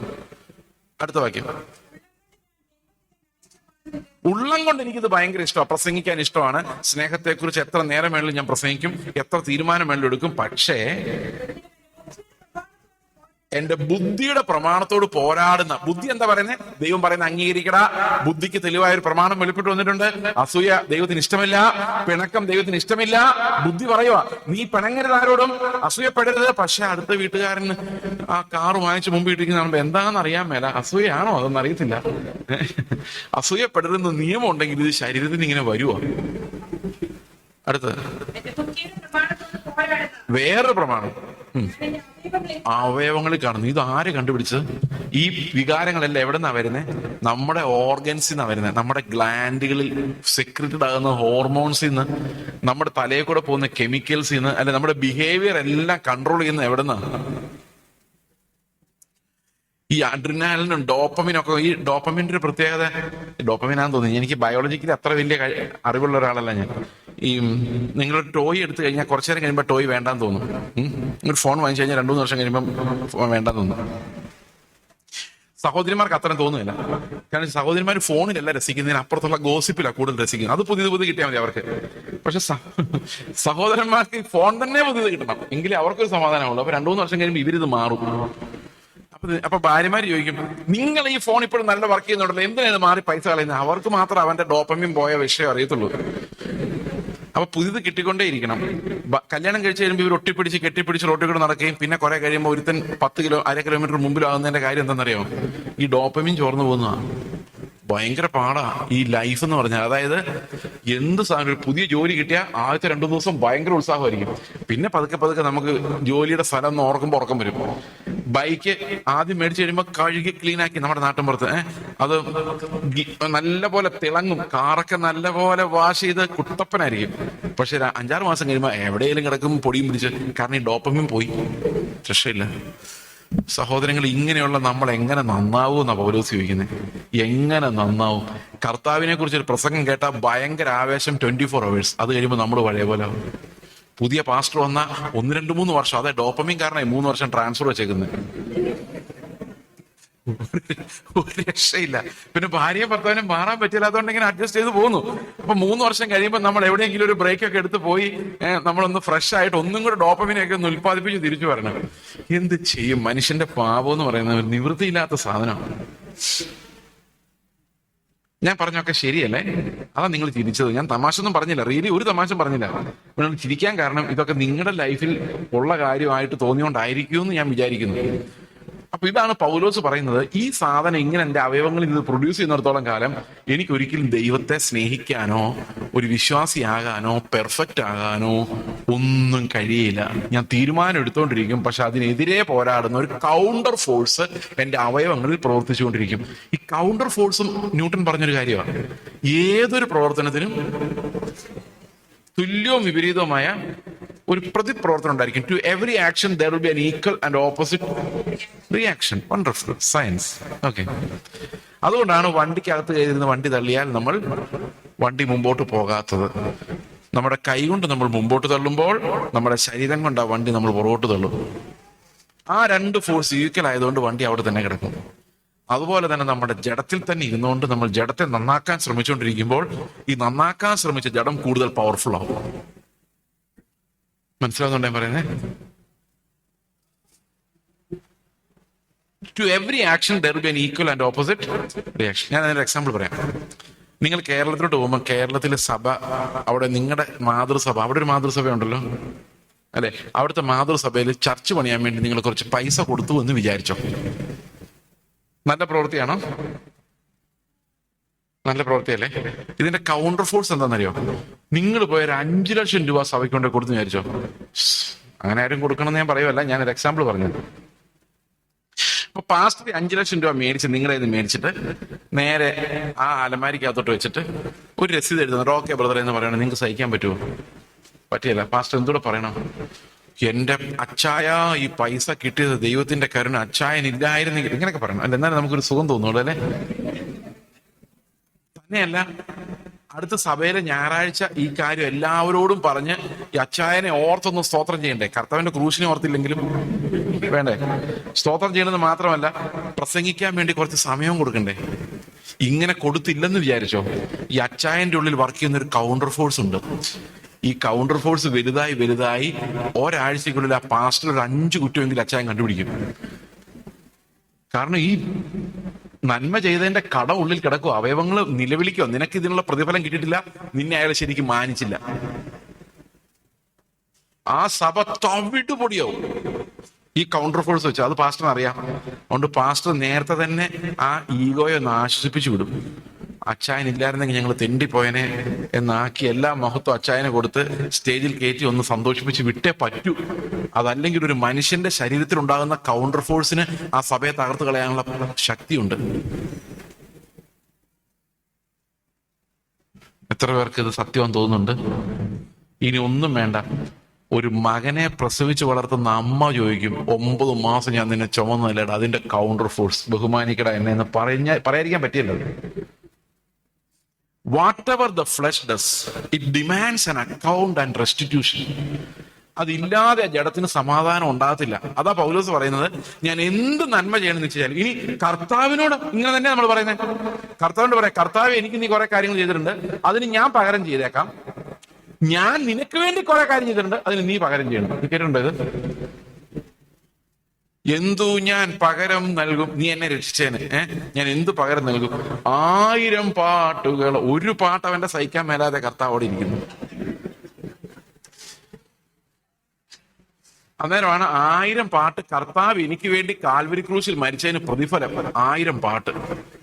എങ്ങനെ ഈ ബാർഗൈനിങ് നിങ്ങൾ പഠിച്ചത്? എന്റെ ആരോഗ്യം തരുന്നു കർത്താവിന്. പ്രഷറും ഷുഗറും പിടിച്ച് ഒന്നിനും കൊള്ളാത്ത ഈ ആരോഗ്യം കർത്താവിന് എന്നാ ചെയ്യാനാ? അതുപോലെ ലോകമെങ്ങും സുവിശേഷമായിട്ട് പൊക്കണം കർത്താവിനോട് പറയുന്ന. അടുത്ത വീട്ടിലൊരു ട്രാക്ക് കൊടുക്കാത്തവനാ ഈ പാടുന്നത്. അത് കർത്താവിന് അങ്ങോട്ടുള്ള ഈ കൗണ്ടർ ഫോഴ്സ്. ഇനി വേറെ എന്നുണ്ട്, അവൻ ആർക്കും കടക്കാരനല്ല. എന്തിനിത് പാടുന്നല്ലോ? ഞാൻ ഇപ്പോൾ ഇടുന്നുണ്ട് പാടുക. ഞാൻ പറയുന്നത് എന്റെ റിയാലിറ്റി അല്ല കേട്ടോ, എക്സാമ്പിളാ. എനിക്കൊരു വീടില്ല, എനിക്ക് ജീവിത മാർഗമില്ല, എക്സാമ്പിൾ കേട്ടോ. ദയവായിട്ട് അങ്ങനെ വിചാരിക്കരുത്, എനിക്കൊരു കുറവുമില്ല. ഞാൻ എക്സാമ്പിൾ പറഞ്ഞു എന്നൊക്കെ. പക്ഷെ ഞാൻ കർത്താവിന് വേണ്ടി കുറെ കഷ്ടപ്പെട്ടിട്ടുണ്ട്. അവൻ ആർക്കും കടക്കാരനല്ല. അവൻ ആ കടം എന്നോട് വീട്ടാതിരിക്കുകയല്ല. ആ കടം ഞാൻ പണ്ട് ട്രാക്ട് കൊടുത്തേന്റെ കടം കർത്താവ്. അതിനർത്ഥം എന്താ? ഈ യേശു ക്രിസ്തുവിന് സ്തോത്രം പറഞ്ഞതിന് പോലും ഒരു വിടുതൽ തരാതെ ഞാൻ അവന് സ്തോത്രം പോലും പറയാൻ തയ്യാറല്ല. നമ്മുടെ ആരാധനയ്ക്ക് പോലും നമ്മൾ കർത്താവിൽ നിന്ന് ഇങ്ങോട്ട് ഡിമാൻഡ് ചെയ്യുന്ന ഒരു ഫ്ലഷാ നമ്മുടേത്. എത്ര പേർക്ക് മനസ്സിലായി ഞാൻ പറഞ്ഞ? വർഷിപ്പ് പോലും ഫ്രീ അല്ല. അതിനെല്ലാം കർത്താവ് നമ്മളോട് കടപ്പെട്ടിരിക്കുവാന്നോ? നമ്മൾ അവനെ പൊക്കി പറയുന്നതിന് അവൻ ഇങ്ങോട്ട് പൈസ തരുന്നാണ് നിങ്ങൾ വിചാരിച്ചിരിക്കുന്നത്? അവനെ രാപ്പകൽ സ്തുതിക്കാൻ ഇഷ്ടംപോലെ ദൂതന്മാരുണ്ട്. നമ്മളെ അവന്റെ പണി ഏൽപ്പിച്ചതും നമ്മൾ അവനെ സ്തുതിക്കാൻ അവന്റെ സന്നിധിയിൽ കയറി ചെല്ലാൻ നമുക്ക് കഴിഞ്ഞതും മഹാഭാഗ്യം എന്നുള്ളതല്ലാതെ അതിന് കടക്കാരനല്ലെന്നും പറഞ്ഞുകൊണ്ട് കർത്താവിനെ പുകഴ്ത്തി പറയേണ്ട കാര്യമൊന്നുമില്ല. ഒന്നും കിട്ടാൻ പോകുന്നില്ല. ഞാനിത് പറയാൻ കാരണം എന്താണെന്ന് വെച്ച് കഴിഞ്ഞാൽ, നമ്മുടെ ജഡം ഇപ്പൊ ഞാൻ നിങ്ങളോട് സംസാരിക്കുമ്പോഴും ഏത് നീതി പ്രവൃത്തി ചെയ്യുമ്പോഴും ഞാൻ രാവിലെ പറഞ്ഞതുപോലെ നമ്മൾ ഇവിടെ നമ്മുടെ കിഡ്നി ഒരാൾക്ക് എടുത്തു കൊടുത്താലും ആ നീതി പ്രവൃത്തി ഒന്നും കർത്താവിന് മുമ്പിൽ കൗണ്ട് ആവില്ല. കാരണം ഒറ്റ കമാൻഡ്മെന്റേ ഉള്ളൂ, ഞാൻ നിന്നെ സ്നേഹിച്ച പോലെ നിങ്ങളും പരസ്പരം. അപ്പൊ പിന്നെ നമ്മൾ എന്ത് ചെയ്യും? എങ്ങനെ നമ്മൾ അനുസരിക്കും? ഈ ചോദ്യത്തിന്റെ ഉത്തരവാണ് ഈ അപ്പോസ്തലിക ലേഖനങ്ങളിലുള്ളത്. നിങ്ങൾ ഉത്തരം കണ്ടെത്തിയിട്ടുണ്ടോ? റോമാലേഖനം 6:17-18 വായിച്ചു നോക്കി. 6:17-18 വായിക്കാം. എന്നാൽ നിങ്ങൾ പാപത്തിന്റെ ദാസന്മാർ ആയിരുന്നുവെങ്കിലും നിങ്ങളെ പഠിപ്പിച്ച ഉപദേശ രൂപത്തെ, form of doctrine that you are taught, നിങ്ങളെ പഠിപ്പിച്ച ഉപദേശ രൂപത്തെ ഹൃദയപൂർവം അനുസരിച്ച് പാപത്തിൽ നിന്ന് സ്വാതന്ത്ര്യം ലഭിച്ച് നീതിക്ക് ദാസന്മാരായി തീർന്നത് കൊണ്ട്. അപ്പൊ പാപത്തിന്റെ അടിമത്തത്തിൽ നമ്മൾ മാറി നീതിയുടെ അടിമകളായി മാറും. റോമയിലെ സഭ അങ്ങനെ മാറി എന്നാ പൗലോസ് പറയുന്നല്ലേ? അങ്ങനെ നിങ്ങൾ മാറിയത് കൊണ്ട് ദൈവത്തിന് സ്തോത്രം എന്നോ? എന്ത് അത്ഭുതം അല്ലേ? നിങ്ങൾക്ക് ആഗ്രഹമില്ല അങ്ങനെ മാറണമെന്ന്? നിങ്ങൾ ഇപ്പോഴും വിചാരിക്കുന്നത് നടക്കുന്ന കാര്യമാണെന്ന്. മനുഷ്യരാൽ ഇത് അസാധ്യം, ദൈവത്താൽ ഇത് സാധ്യം. ഇനി റോമർ 7:24 വന്നേ. നമ്മൾ വായിച്ചുകൊണ്ടിരുന്നതിന്റെ ബാക്കി.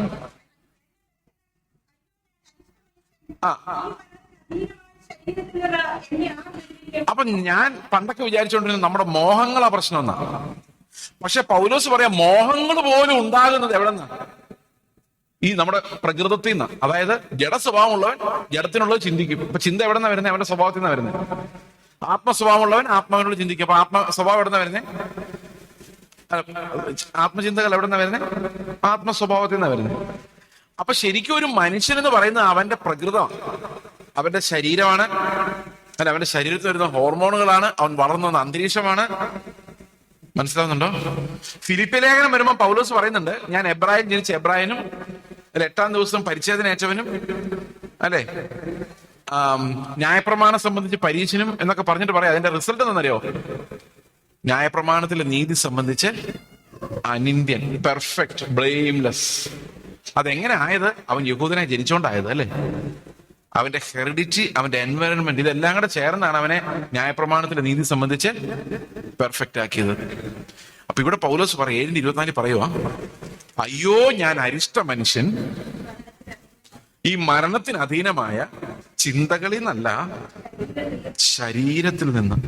മനസ്സിൽ നിന്നല്ല, ശരീരത്തിൽ നിന്ന് എന്നെ ആർ വിടുവിക്കും?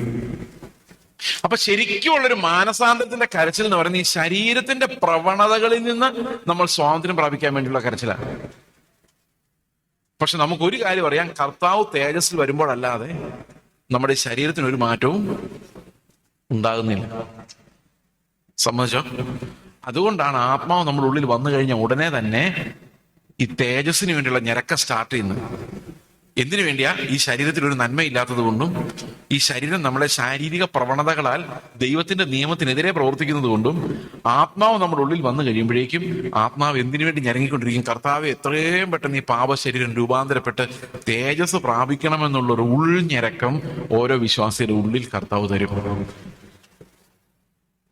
മനസ്സിലാവുന്നുണ്ടോ ഞാൻ പറയുന്നത്? അപ്പോൾ അപ്പോസ്തലിക ഉപദേശത്തിന് എന്തിനു വേണ്ടിയുള്ളതാ? അനുസരണം നമ്മളിൽ പ്രൊഡ്യൂസ് ചെയ്യാനുള്ളതാണ്. നമ്മൾ നീതിയുടെ ദാസന്മാരായി മാറാൻ വേണ്ടിയുള്ളതാണ്.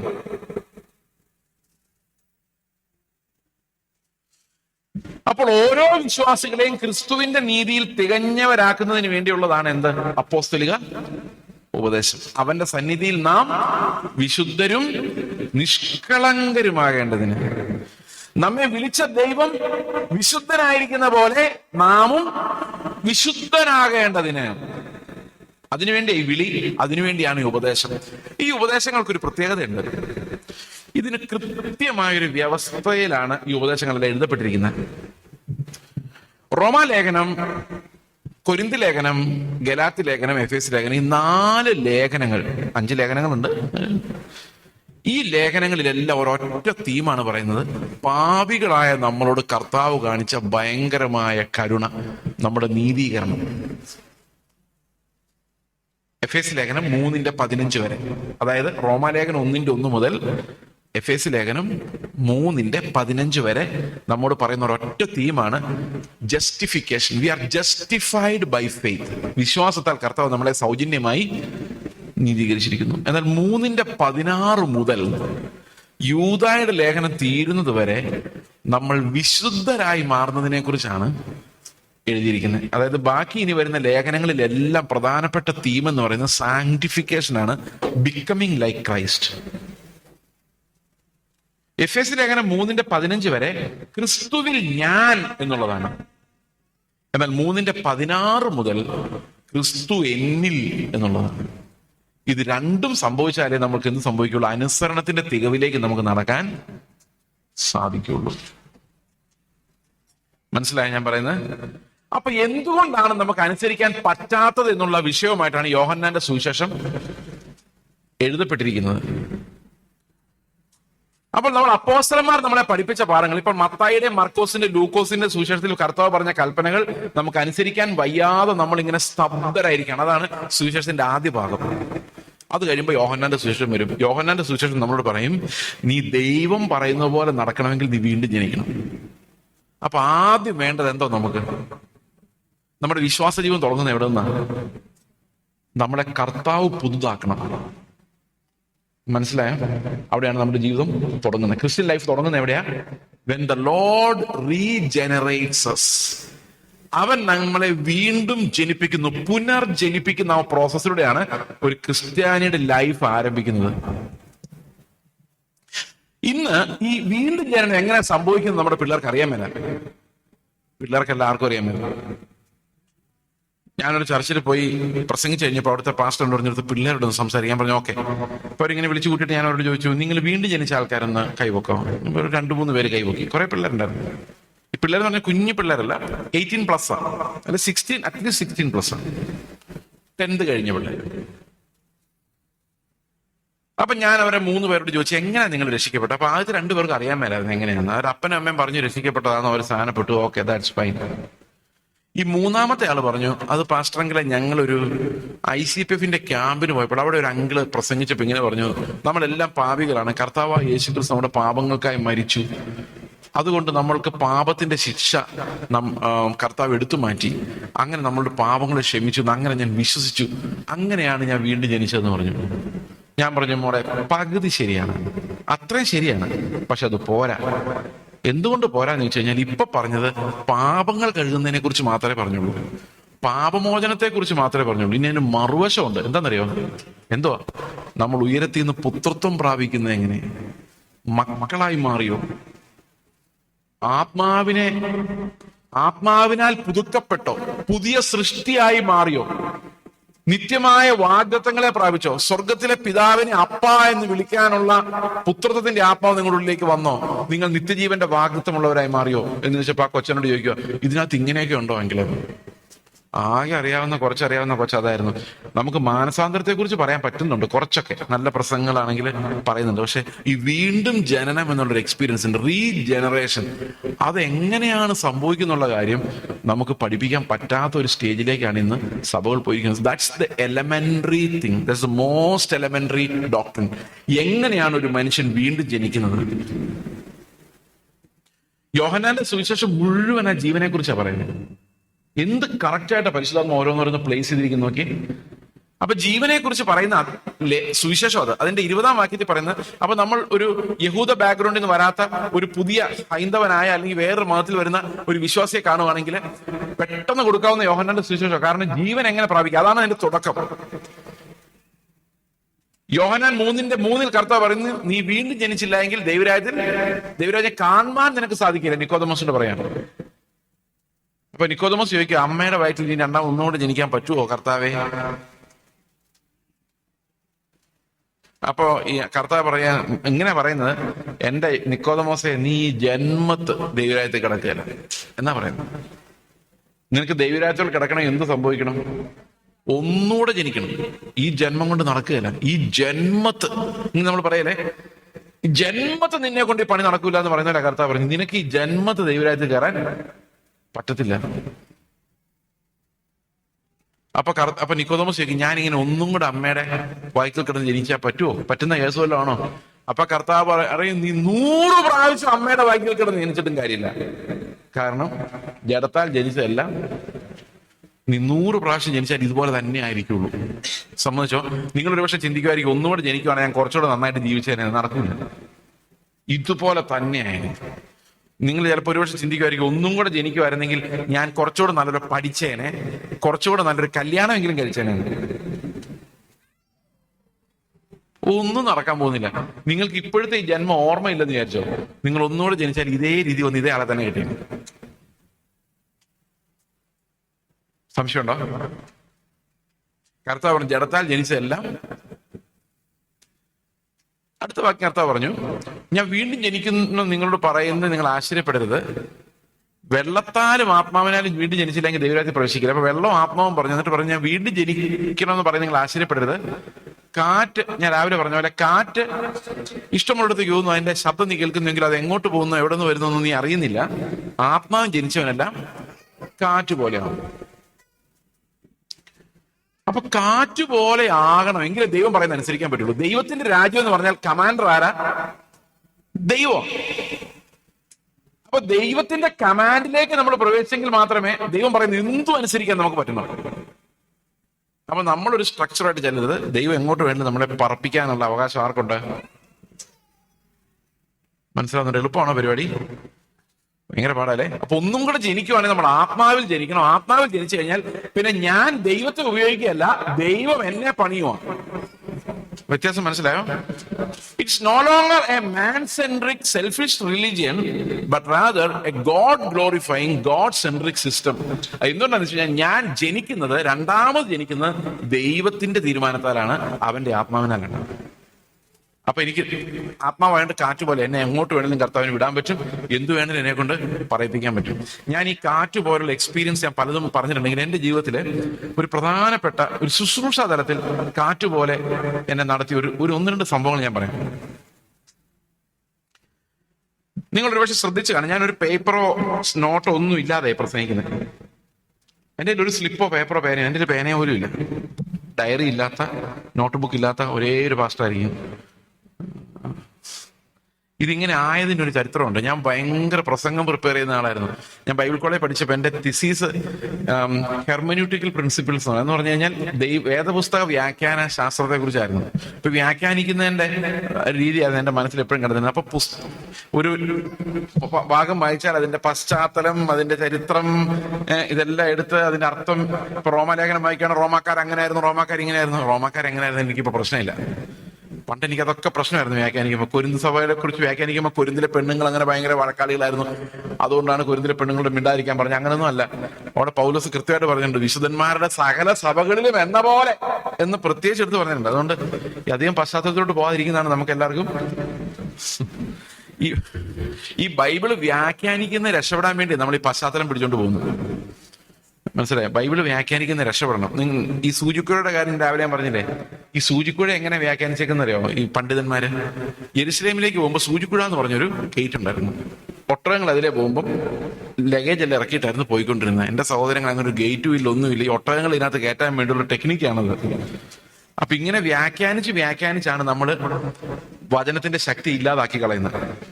ഓക്കെ, അപ്പോൾ കാറ്റ് പോലെ ആയിരുന്നു. ഞാനൊരു എക്സാമ്പിൾ, ഞങ്ങളുടെ ചർച്ചിൽ ഒരു കല്യാണം നടക്കുകയാണ്. കല്യാണം ഓങ്കോളിൽ, ആന്ധ്രാപ്രദേശിലാണ്.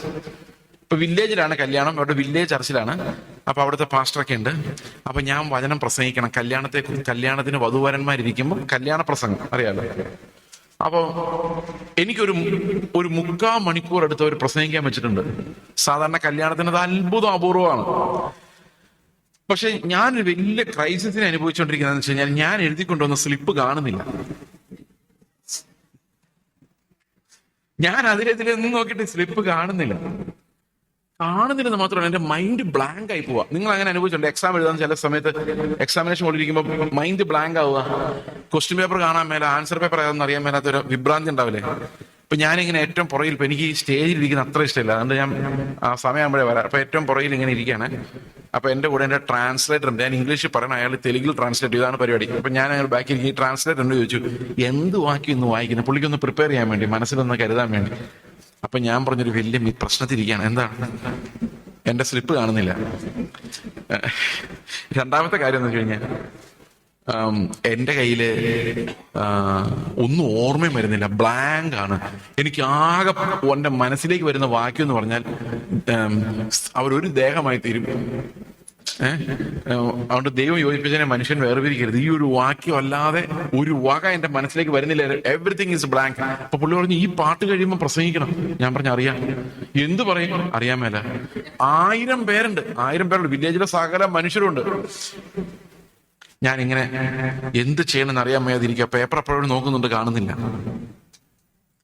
എഴുന്നേക്കാൻ നേരത്തെ കർത്താവ് എന്നോട് പറഞ്ഞു, ഞാൻ പറയുന്നു അതുപോലെ മടിയില്ലാതെ പറയാൻ നിനക്ക് ധൈര്യമുണ്ടോ? ഞാൻ പറഞ്ഞു, പറയാം. എനിക്ക് ഭയങ്കര സന്തോഷമായി.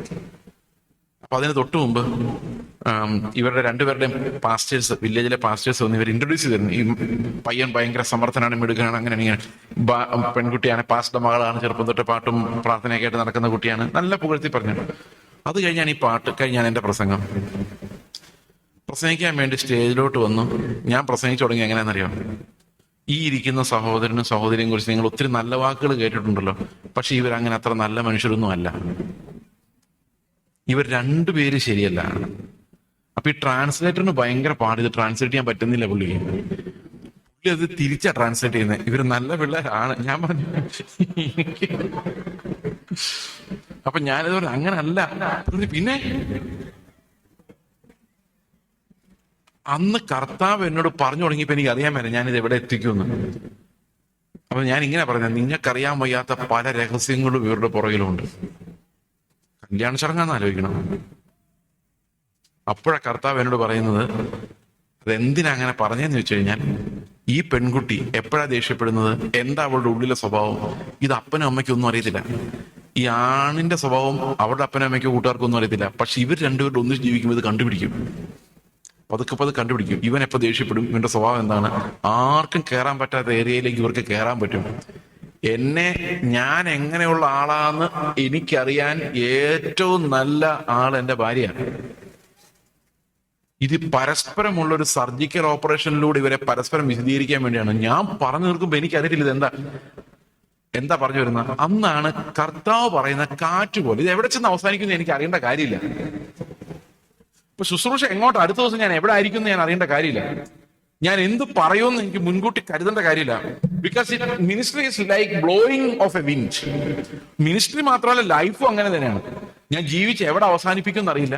അത് കൊച്ചിയിലായിരിക്കുമോ, കോട്ടയത്തായിരിക്കുമോ, ആഫ്രിക്കയിലായിരിക്കുമോ, നോർത്ത് ഇന്ത്യയിലോ, ഒന്നും അറിയത്തില്ല. We don't know, because we are blowing like a wind. അപ്പൊ ദൈവത്തിന് എന്നെ അങ്ങോട്ട് വിടാൻ നേരത്തെ എന്റെ വീട് ഇവിടെ, എന്റെ പിള്ളേരുടെ എഡ്യൂക്കേഷൻ എന്ന് പറയുമ്പോഴാണ് നമ്മൾ കർത്താവിന്റെ രാജത്വത്തിന് കീഴടങ്ങാൻ പറ്റാതെ വരുന്നത്. മനസ്സിലാവുന്നുണ്ടോ പറയുന്നത്? അപ്പൊ ബ്ലോയിങ് ലൈക്ക് എ വിൻഡ് എന്ന് പറയുന്നതാണ് വീണ്ടും ജനിച്ചവന്റെ ഒരു അടയാളം. എന്ത് പറയുന്നു? മനസ്സിലായോ ഈ കാറ്റ് എന്താന്ന്? പക്ഷെ ഒരു പ്രശ്നമുണ്ട്. ഈ കാറ്റ് കുറെ കഴിയുമ്പം മടുക്കും, വീശി വീശി മടുക്കും. ഞാൻ കല്യാണം കഴിക്കാൻ നേരത്തെ ഈ കാറ്റ് അടങ്ങുന്ന ഒരു ഒരു ഒരു എക്സാമ്പിൾ എന്നോട് ഒരാൾ പറഞ്ഞിട്ടുണ്ട്. കല്യാണം കഴിക്കുന്ന സമയത്ത് ഒരു കാർന്നവര്, അദ്ദേഹത്തെ മിഷണറി എന്ന് വിളിക്കണമെന്ന് എനിക്ക് ആഗ്രഹം ഉണ്ടെങ്കിലും പുള്ളിയുടെ സ്വഭാവം വെച്ചാൽ അങ്ങനെ വിളിക്കാൻ പറ്റില്ല, ഒരു ക്രിസ്ത്യൻ ബിസിനസ്സുകാരൻ എന്ന് വേണേൽ വിളിക്കാൻ. അപ്പൊ അദ്ദേഹം എന്നോട് പറഞ്ഞു, എടാ മണ്ട, പ്രായമായടാ, ഈ കല്യാണത്തിന്റെ സമയത്ത് കിട്ടാനുള്ളത് മേടിച്ചില്ലെങ്കിൽ പിന്നെ അവരൊന്നും നിങ്ങൾക്ക് എന്തെങ്കിലും ഒരു നയാ പൈസ തരുമെന്ന് നീ വിചാരിക്കണ്ട ഇത് കഴിഞ്ഞാൽ. അതുകൊണ്ട് നിനക്ക് എന്തെങ്കിലും ബുദ്ധി ഉണ്ടെങ്കിൽ കിട്ടാവുന്ന മുഴുവൻ ഇപ്പൊ വാങ്ങിച്ചോണം. അല്ലെ 40-45 വയസ്സ് കഴിയുമ്പോൾ നിന്റെ ഭാര്യ തന്നെ നിന്നോട് പറയും, അച്ചായ അന്ന് കിട്ടാവുന്ന മേടിച്ചോണ്ട് പോന്നായിരുന്നെങ്കിൽ നമുക്ക് ഇങ്ങനെ കഷ്ടപ്പെടേണ്ടി വരുമായിരുന്നോ? അപ്പോ ഞാൻ അദ്ദേഹത്തോട് പറഞ്ഞു, എനിക്കിപ്പോ 27 വയസ്സേ ഉള്ളൂ, 45 വയസ്സാകുമ്പോ ചിലപ്പം തിരിച്ച് ചിന്തിക്കുമായിരിക്കും എന്ന് പേടിച്ചോണ്ട് 25-ാം വയസ്സിലെ 45-കാരനാവേണ്ട കാര്യമില്ലല്ലോ എന്ന് ഞാൻ പുള്ളിയോട് പറഞ്ഞു. പുള്ളി പറഞ്ഞു, നിന്നോടൊന്നും പറഞ്ഞിട്ട് യാതൊരു കാര്യമില്ലെന്ന് പറഞ്ഞത് മാത്രമല്ല, പുള്ളി ഞങ്ങളുടെ കല്യാണത്തിന് എഴുന്നേറ്റ് പറഞ്ഞു, ഇവൻ എന്ത് പറഞ്ഞാലും അനുസരിക്കുന്നവനല്ല. ഞാൻ അവനോട് ആകുന്ന പറഞ്ഞ കല്യാണത്തിന്. പിന്നെ അന്ന് പിന്നെ വീഡിയോ റെക്കോർഡിംഗ് ഒന്നും ഇല്ല, നല്ല കേൾപ്പി ഭയങ്കര രസമായിരുന്നു. ഞാൻ ഈ 40 വയസ്സ് കഴിഞ്ഞപ്പോ, അതെന്താന്ന് ഞാൻ പറഞ്ഞാൽ നിങ്ങൾ എന്റെ പ്രായം ഗസ് ചെയ്തെടുക്കും, അതുകൊണ്ട് അത് പറയുന്നില്ല. 40 വയസ്സ് കഴിഞ്ഞ ഒരു സമയത്ത് ഞാൻ ഇങ്ങനെ ചർച്ചിൽ പോയിട്ട് വൈകിട്ട് വീട്ടിൽ വന്ന്, ഉച്ച കഴിഞ്ഞ് വീട്ടിൽ വന്ന് ഇങ്ങനെ മുട്ട് കുത്തുന്ന സമയത്ത് എന്നോട് കർത്താവിന്റെ ആത്മാവ് പറഞ്ഞു, നീ ഇപ്പൊ മുറുകെ പിടിച്ചിരിക്കുന്ന മാനസാന്തരം നീ കൈവിട്ടാൽ നിന്നെ പിന്നെ തിരിച്ച് റിസ്റ്റോർ ചെയ്യാൻ പറ്റത്തില്ല. അപ്പൊ ഞാൻ ആലോചിച്ചു, ഈ പെട്ടെന്ന് എന്റെ ഉള്ളിലേക്ക് 45 വയസ്സെന്ന് ആ പുള്ളി പറഞ്ഞ എന്റെ ഓർമ്മ വന്നു. എനിക്ക് ആ പ്രായം ആകാൻ പോവാ. 45 വയസ്സാകുമ്പോൾ എന്ത് സംഭവിക്കും? ഈ കാറ്റ് പോലെ വീശുന്ന കുറെയൊക്കെ അങ്ങ് നിൽക്കും. പിള്ളേര് വളർന്നു വരുന്നു, അവർ നഴ്സിങ്ങിന് വിടാൻ പൈസ വേണം, കല്യാണം കഴിപ്പിച്ചു വിടാൻ പൈസ വേണം. ഇതിങ്ങനെ കാറ്റ് പോലെ നടന്ന അവരുടെ ഗതി എന്താവും ചിന്തിക്കില്ലേ? അപ്പൊ എവിടെയെങ്കിലും കുറച്ച് പൈസ ഉണ്ടാക്കണം, കുറച്ച് സെറ്റിലാവണം, ഒരു വീട് വെക്കണം. വീടുണ്ടോ എന്ന് ചോദിക്കില്ലേ കല്യാണം കഴിക്കാൻ വരുന്നവര്? ഇപ്പൊ പിള്ളേര് ചോദിക്കില്ലേ, കർത്താവിനെ വിളിച്ചോണ്ട് നടന്നിട്ട് അപ്പൻ എനിക്ക് വേണ്ടി എന്താ ഉണ്ടാക്കിയെന്ന്? അപ്പൊ പ്രഷറായി കഴിയുമ്പോൾ നമ്മൾ കുറച്ച് പണം സമ്പാദിക്കാൻ, സെറ്റിലാകാൻ ശ്രമിക്കുക. അപ്പൊ കർത്താവ് പറയും നോർത്ത് ഇന്ത്യക്ക്. അപ്പൊ ആത്മാ പറയുന്ന ഒന്നും നമ്മൾ കേൾക്കൂല. നമ്മൾ പറയും ചത്തു, അതിനോടെല്ലാം ചത്തു, ഇപ്പൊ നമുക്ക് എങ്ങനെയെങ്കിലും ഒന്ന് സെറ്റിലായാൽ മതി. മനസ്സിലാവുന്നുണ്ടോ? നമ്മളെ സെറ്റിൽമെന്റിലേക്ക് ഒരിക്കൽ പ്രവേശിച്ചാൽ പിന്നെ കാറ്റുപോലെ വീശാൻ പറ്റിയല്ല, ഒറ്റ വീശലേ ഉള്ളൂ. മനസ്സിലാവുന്നുണ്ടോ? അത് അന്ത്യം വരെ നിലനിൽക്കുകയാണെങ്കിൽ നമ്മൾ ആത്മാവിൽ ഇന്ന് സംഭവിക്കുന്നതെന്ന് വെച്ച് കഴിഞ്ഞാൽ, ഇന്ന് സഭകളിൽ ഉപദേശിക്കുന്ന, സഭയുടെ ലീഡർഷിപ്പ് ഇരിക്കുന്നവരെല്ലാം ഈ കാറ്റുപോലെ വീശുന്നത് പണ്ട് നിർത്തിയവരാണ്. അതുകൊണ്ടാണ് പ്രസംഗിക്കുമ്പം ഇത്രത്തോളം നടത്തിയ ദൈവം എന്നും പറഞ്ഞത്. കാരണം അവരെ കുറെ നടത്തിയിട്ടുണ്ട്. അപ്പൊ പ്രസംഗം എല്ലാം ഒരു തീമിലോട്ട് വരാൻ കാരണം, ഒരൊറ്റ തീമിലോട്ട് വരാൻ കാരണം കാറ്റ് പോലെ പോകുമായിരുന്നെങ്കിൽ ഇതിങ്ങനൊന്നും അല്ലായിരുന്നു പ്രസംഗം വരേണ്ടത്. പക്ഷെ ഇത് സെറ്റിൽമെന്റിനെ കുറിച്ച് ചിന്തിക്കുന്നുണ്ട്. എല്ലാവരും എവിടെയെങ്കിലും സോൾഡ് ആയിട്ട് ഇരിക്കാൻ ആഗ്രഹിക്കുന്നത് കൊണ്ട്, എല്ലാവരും സ്വന്തം വീട്ടിൽ വിശ്രമിക്കാൻ, അന്ത്യകാലം വിശ്രമിക്കാൻ ആഗ്രഹിക്കുന്നത് കൊണ്ട് പ്രസംഗം എല്ലാം ആ ഡയറക്ഷനിലോട്ട് ആയിപ്പോയതാണ്. മനസ്സിലാവുന്നുണ്ടോ ഞാൻ പറയുന്നത്? അപ്പൊ നമ്മൾ തുടക്കം എവിടെയാണ്? ആദ്യം നമ്മൾ കർത്താവിനെ ട്രസ്റ്റ് ചെയ്യണം. കർത്താവെ, ഞാനൊരു കാറ്റ് പോലെ അടിച്ചാലും നിന്റെ ആത്മാവാണല്ലോ എന്നെ കൊണ്ട് നടക്കുന്നത്. ഒരു ദിവസം എന്നെ ക്രിസ്തുവിനെ പോലെ കളങ്കമില്ലാത്തവനായി നിർത്തുവാൻ നിന്റെ ആത്മാവിന് കഴിയും. അതുകൊണ്ട് ഞാൻ എൻ്റെ കടുംപിടുത്തങ്ങളെ വിട്ടിട്ട് എൻ്റെ പഴയതിനോട് ഞാൻ മരിക്കുന്നു. നീ എന്നെ വീണ്ടും ജനിപ്പിക്കുന്ന ആത്മാവിന്റെ ശക്തിയാൽ നടത്തണം. എത്രയൊക്കെ മനസ്സിലായി ഞാൻ പറഞ്ഞത്? അപ്പൊ നമ്മൾ നമ്മുടെ ലൈഫിനെ വിട്ടു. അതുകൊണ്ടാണ് കർത്താവ് പറഞ്ഞ്, തന്നെത്താൻ ത്യജിച്ച്, അബാൻഡൻ യുവർ സെൽഫ്. നിങ്ങൾ ഈ ലോകത്തെ അന്വേഷിച്ചാൽ അതിനെ നഷ്ടപ്പെടുത്തിയാൽ അതിനെ കണ്ടെത്തും. മനസ്സിലാവുന്നുണ്ടേ പറയുന്നത്? അപ്പൊ ക്രിസ്തുവിന്റെ ലൈഫ് എന്ന് പറയുന്നത് നിങ്ങൾ വിചാരിക്കുന്ന പോലെ അതൊരു തടവല്ല, അതൊരു കഷ്ടതയല്ല, അതൊരു സന്തോഷമാണ്. എന്നെ നോക്കിയിട്ട് ഞാൻ ഒന്നുമില്ലാതെ നടക്കുന്ന ഒരാളായിട്ട് തോന്നുന്നുണ്ടോ? ഇല്ലല്ലോ. അത്യാവശ്യം കർത്താവ് നടത്തിയിട്ടുണ്ടല്ലേ. നമുക്ക് വേണ്ടത് തരാൻ കർത്താവിന് അറിയാം. അതുകൊണ്ട് വിത്തൗട്ട് ആങ്സൈറ്റി നമ്മൾ കർത്താവിനോട് പറയുന്ന, കർത്താവെ നിന്റെ ഹിതം അനുസരിച്ച് ചലിക്കാൻ നിന്റെ ആത്മാവിനാലുള്ള ജീവൻ എൻ്റെ ഉള്ളിലേക്ക് വരണം. ഞാൻ ഇതിനൊരു എക്സാമ്പിളിൽ പറയാം. ഈ യോഹന്നാന്റെ സുവിശേഷത്തിൽ നിന്ന്, ഈ യോഹന്നാന്റെ സുവിശേഷം 6:53, ഇത് കാറ്റുപോലെ പോയ അനദർ എക്സ്പീരിയൻസ് ആണ്. 6:53. ആമേൻ ആമേൻ ഞാൻ നിങ്ങളോട് പറയുന്നു, നിങ്ങൾ മനുഷ്യപുത്രന്റെ മാംസം തിന്നാതെയും അവന്റെ രക്തം കുടിക്കാതെയും ഇരുന്നാൽ നിങ്ങളുടെ ഉള്ളിൽ ജീവനില്ല. അപ്പൊ യേശുക്രിസ്തു ഇങ്ങനെ പ്രസംഗിക്കുകയാണ്. കുറെ ആൾക്കാർ കൂടിയിട്ടുണ്ട്, കുറെ അത്ഭുതങ്ങൾ നടന്നായിരുന്നു. 5 അപ്പം കൊണ്ട് 5000 പേരെ പരിപോഷിക്കുന്ന കുറെ ആൾക്കാർ കർത്താവിന്റെ കൂടെ ഉള്ളപ്പോ കർത്താവ് പറയാണ്, എന്താ പറയുന്നത്? നിങ്ങൾ മനുഷ്യപുത്രന്റെ മാംസം തിന്നാതെയും അവന്റെ രക്തം കുടിക്കാതെയും ഇരുന്നാൽ നിങ്ങളുടെ ഉള്ളിൽ ജീവൻ. അപ്പൊ ജീവൻ വരുന്ന കാര്യമാണ് യോഹന്നാൻ മുഴുവൻ പറയുന്നത്. ഒരേ കാര്യം തന്നെ ഈ നിക്കോദമോസിനോട് പറഞ്ഞ എക്സാക്ട്ലി സെയിം സാധനം തന്നെയാണ് ഈ 6-ാം അധ്യായത്തിലുള്ളത്. ഇതേ കാര്യം തന്നെയാണ് 10-ാം അധ്യായത്തിലുള്ളത്. ഇതേ കാര്യം തന്നെയാണ് 15-ാം അധ്യായത്തിലുള്ളത്. ജീവന്റെ സുവിശേഷം പല രീതിയിൽ യോഹന്നാൻ പറയുന്നു. ഇവിടെ പറയാണ്, നിങ്ങൾ മനുഷ്യപുത്രന്റെ മാംസം തിന്നാതെ അവന്റെ രക്തം കുടിക്കാതെ ഇരുന്നാൽ നിങ്ങളുടെ ഉള്ളിൽ ജീവനില്ല. അപ്പോൾ ഈ ആൾക്കാർക്കെല്ലാം വിഷമായി. കാരണം ഒരു മനുഷ്യന്റെ ശരീരം തിന്നുക, അവന്റെ രക്തം കുടിക്കുക എന്നൊക്കെ പറഞ്ഞ യഹൂദന്മാരെ സംബന്ധിച്ച് ചിന്തിക്കാൻ പറ്റുന്ന പോലും കാര്യമില്ല. ഇപ്പൊ നിങ്ങളെ കുറിച്ച് പോലും പറ്റില്ല.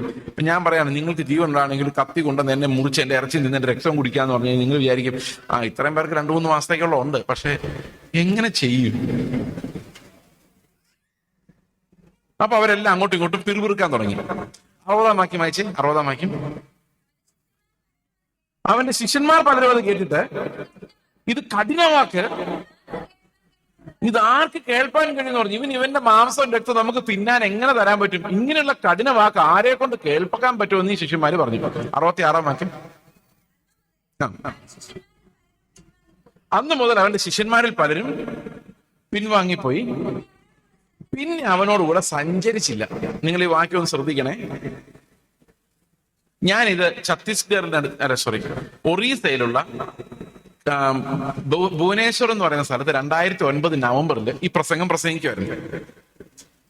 ഇപ്പൊ പ്രസംഗിച്ചുകൊണ്ടിരുന്നപ്പോ അത് ഈ കന്തമാലില് ഭയങ്കര പീഡനം നടന്ന സമയത്ത് ഒറീസയുടെ പല ജില്ലകളിലേക്ക് മിഷണറിമാരെ വിടാൻ വേണ്ടി ഒറീസയിൽ നിന്ന് പീഡനത്തിൽ നിന്ന് രക്ഷപ്പെട്ടു വന്ന ആൾക്കാർ കൊടുത്തുകൊണ്ടിരുന്ന ട്രെയിനിങ് പ്രോഗ്രാമിൽ ഒരാഴ്ച ഞാൻ ക്ലാസ് എടുക്കാൻ വേണ്ടി പോയത്.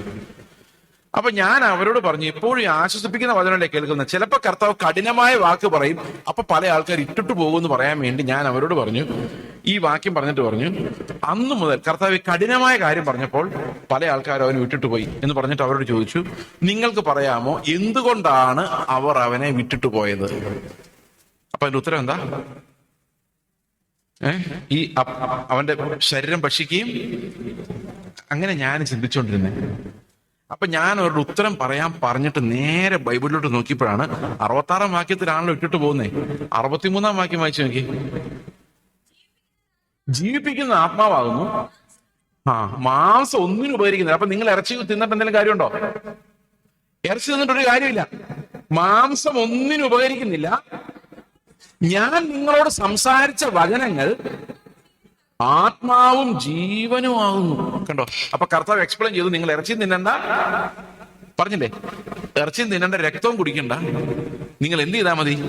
ആത്മാവിനെ പ്രാപിച്ച് ആത്മാവിൽ നിന്നുള്ള ജീവൻ നേടിയാൽ മതി. ഇതെന്നെ നിക്കോദമോസിനും പറഞ്ഞ അല്ലെ? ഇത് കേട്ട ശേഷമാണ് 66-ാം വാക്യത്തിൽ ഇവരെല്ലാം ഇട്ടിട്ട് പോയതാണോ? ആണല്ലോ. അപ്പൊ എന്റെ കയ്യിൽ നിന്നുള്ള ഉത്തരം പോയി. ഇത്ര നേരം എനിക്കൊരു ഉത്തരം ഉണ്ടായിരുന്നു ഈ ആൾക്കാരോട് പറയാൻ. പക്ഷെ ഈ വാക്യം എന്റെ കണ്ണിൽ പെട്ടപ്പോൾ എന്ത് സംഭവിച്ചു? എന്റെ കയ്യിൽ നിന്ന് എന്തിനവർ വിട്ടിട്ട് പോയി എന്നുള്ളൊരു ഉത്തരം നഷ്ടപ്പെട്ടു പോയി. ഞാൻ ഉടനെ അവരോട് പറഞ്ഞു, ഒരു ഗ്ലാസ് വെള്ളം തരാമെന്ന് ചോദിച്ചു. പറയണ്ടേ, ഉത്തരം പറയണ്ടേ, സമാധാനം പറയണ്ടേ, ഞാനല്ലേ ചോദ്യം ചോദിച്ചത്. എന്നിട്ട് ജനത്തോടൊരു പാട്ട് പാടാൻ പറഞ്ഞു.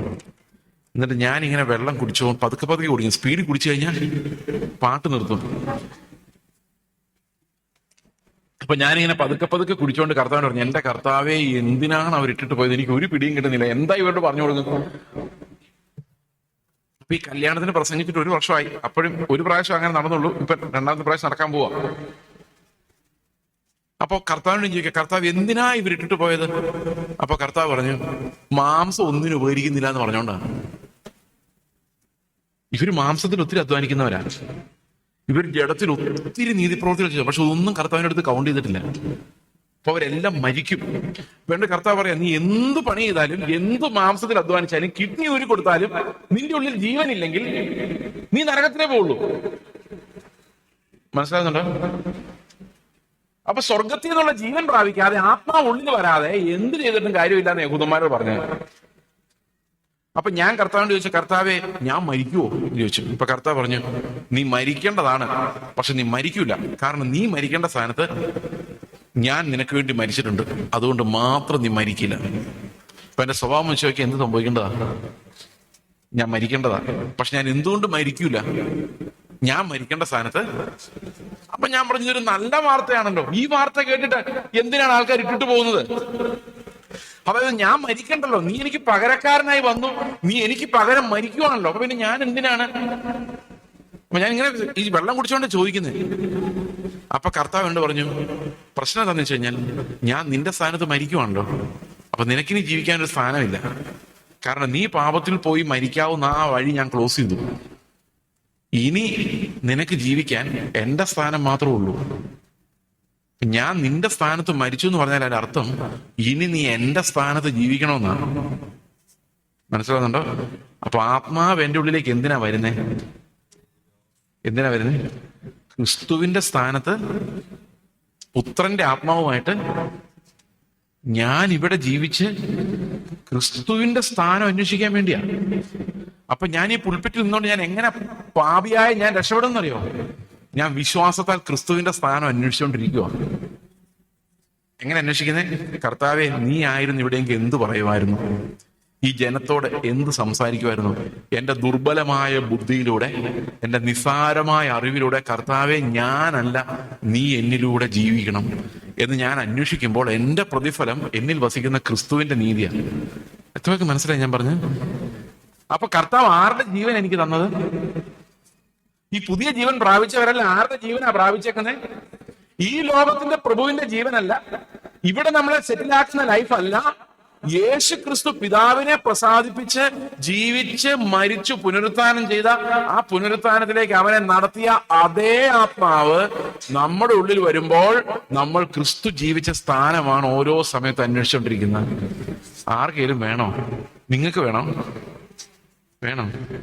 ഉള്ളിൽ തോന്നുമല്ലേ, ഇതൊന്നും ഞങ്ങൾക്ക് വേണ്ട, ഞങ്ങൾക്കൊരു ലൈഫുണ്ട്, അതൊന്നും കൂടെ ബെറ്റർ ആക്കി തരാൻ, ഞങ്ങൾക്ക് അപ്പം വർദ്ധിപ്പിച്ചു തരാൻ, ഞങ്ങളുടെ ജീവിതം കുറച്ചുകൂടെ സെറ്റിൽ ചെയ്യിപ്പിക്കാൻ നീ വന്ന് ഞങ്ങളുടെ ഉപവാസ പ്രാർത്ഥനകളിലൂടെ ഞങ്ങളുടെ വിശാലമായ വഴിയിലേക്ക് നീ ഇറങ്ങി വരണം. പത്രോസ് കൂട്ടര് മീൻ പിടിക്കാൻ പോയി. നമ്മുടെ ഫെയ്ത്തിന്റെ വ്യത്യാസം, ഈ അപ്പോസ്തല ഉപദേശം മനസ്സിലാകാതെ നമ്മൾ വിശ്വസിച്ചാൽ എന്ത് സംഭവിക്കുന്നുള്ളതാണ്. പത്രോസ് രാത്രി മുഴുവൻ അധ്വാനിച്ച് ഒരു വകയും കിട്ടിയില്ല.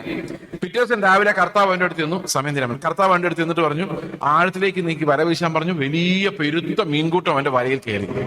ഒന്ന് സാക്ഷ്യം പറഞ്ഞു. പത്രോസ് അടുത്ത ഞായറാഴ്ച എന്തായിരിക്കും സാക്ഷ്യം പറയുന്നത്? ഞാൻ 1 മിനിറ്റ് നേരം കൊണ്ട് ഒരു കൺവെൻഷൻ പ്രസംഗം നടത്തട്ടെ. നിങ്ങളുടെ പടകിൽ യേശു ഉണ്ടെങ്കിൽ, സ്പ്രിങ്ങിനാവാത്ത എന്താ? നിങ്ങളുടെ യേശു ഉണ്ടെങ്കിൽ എന്ത് കിട്ടും?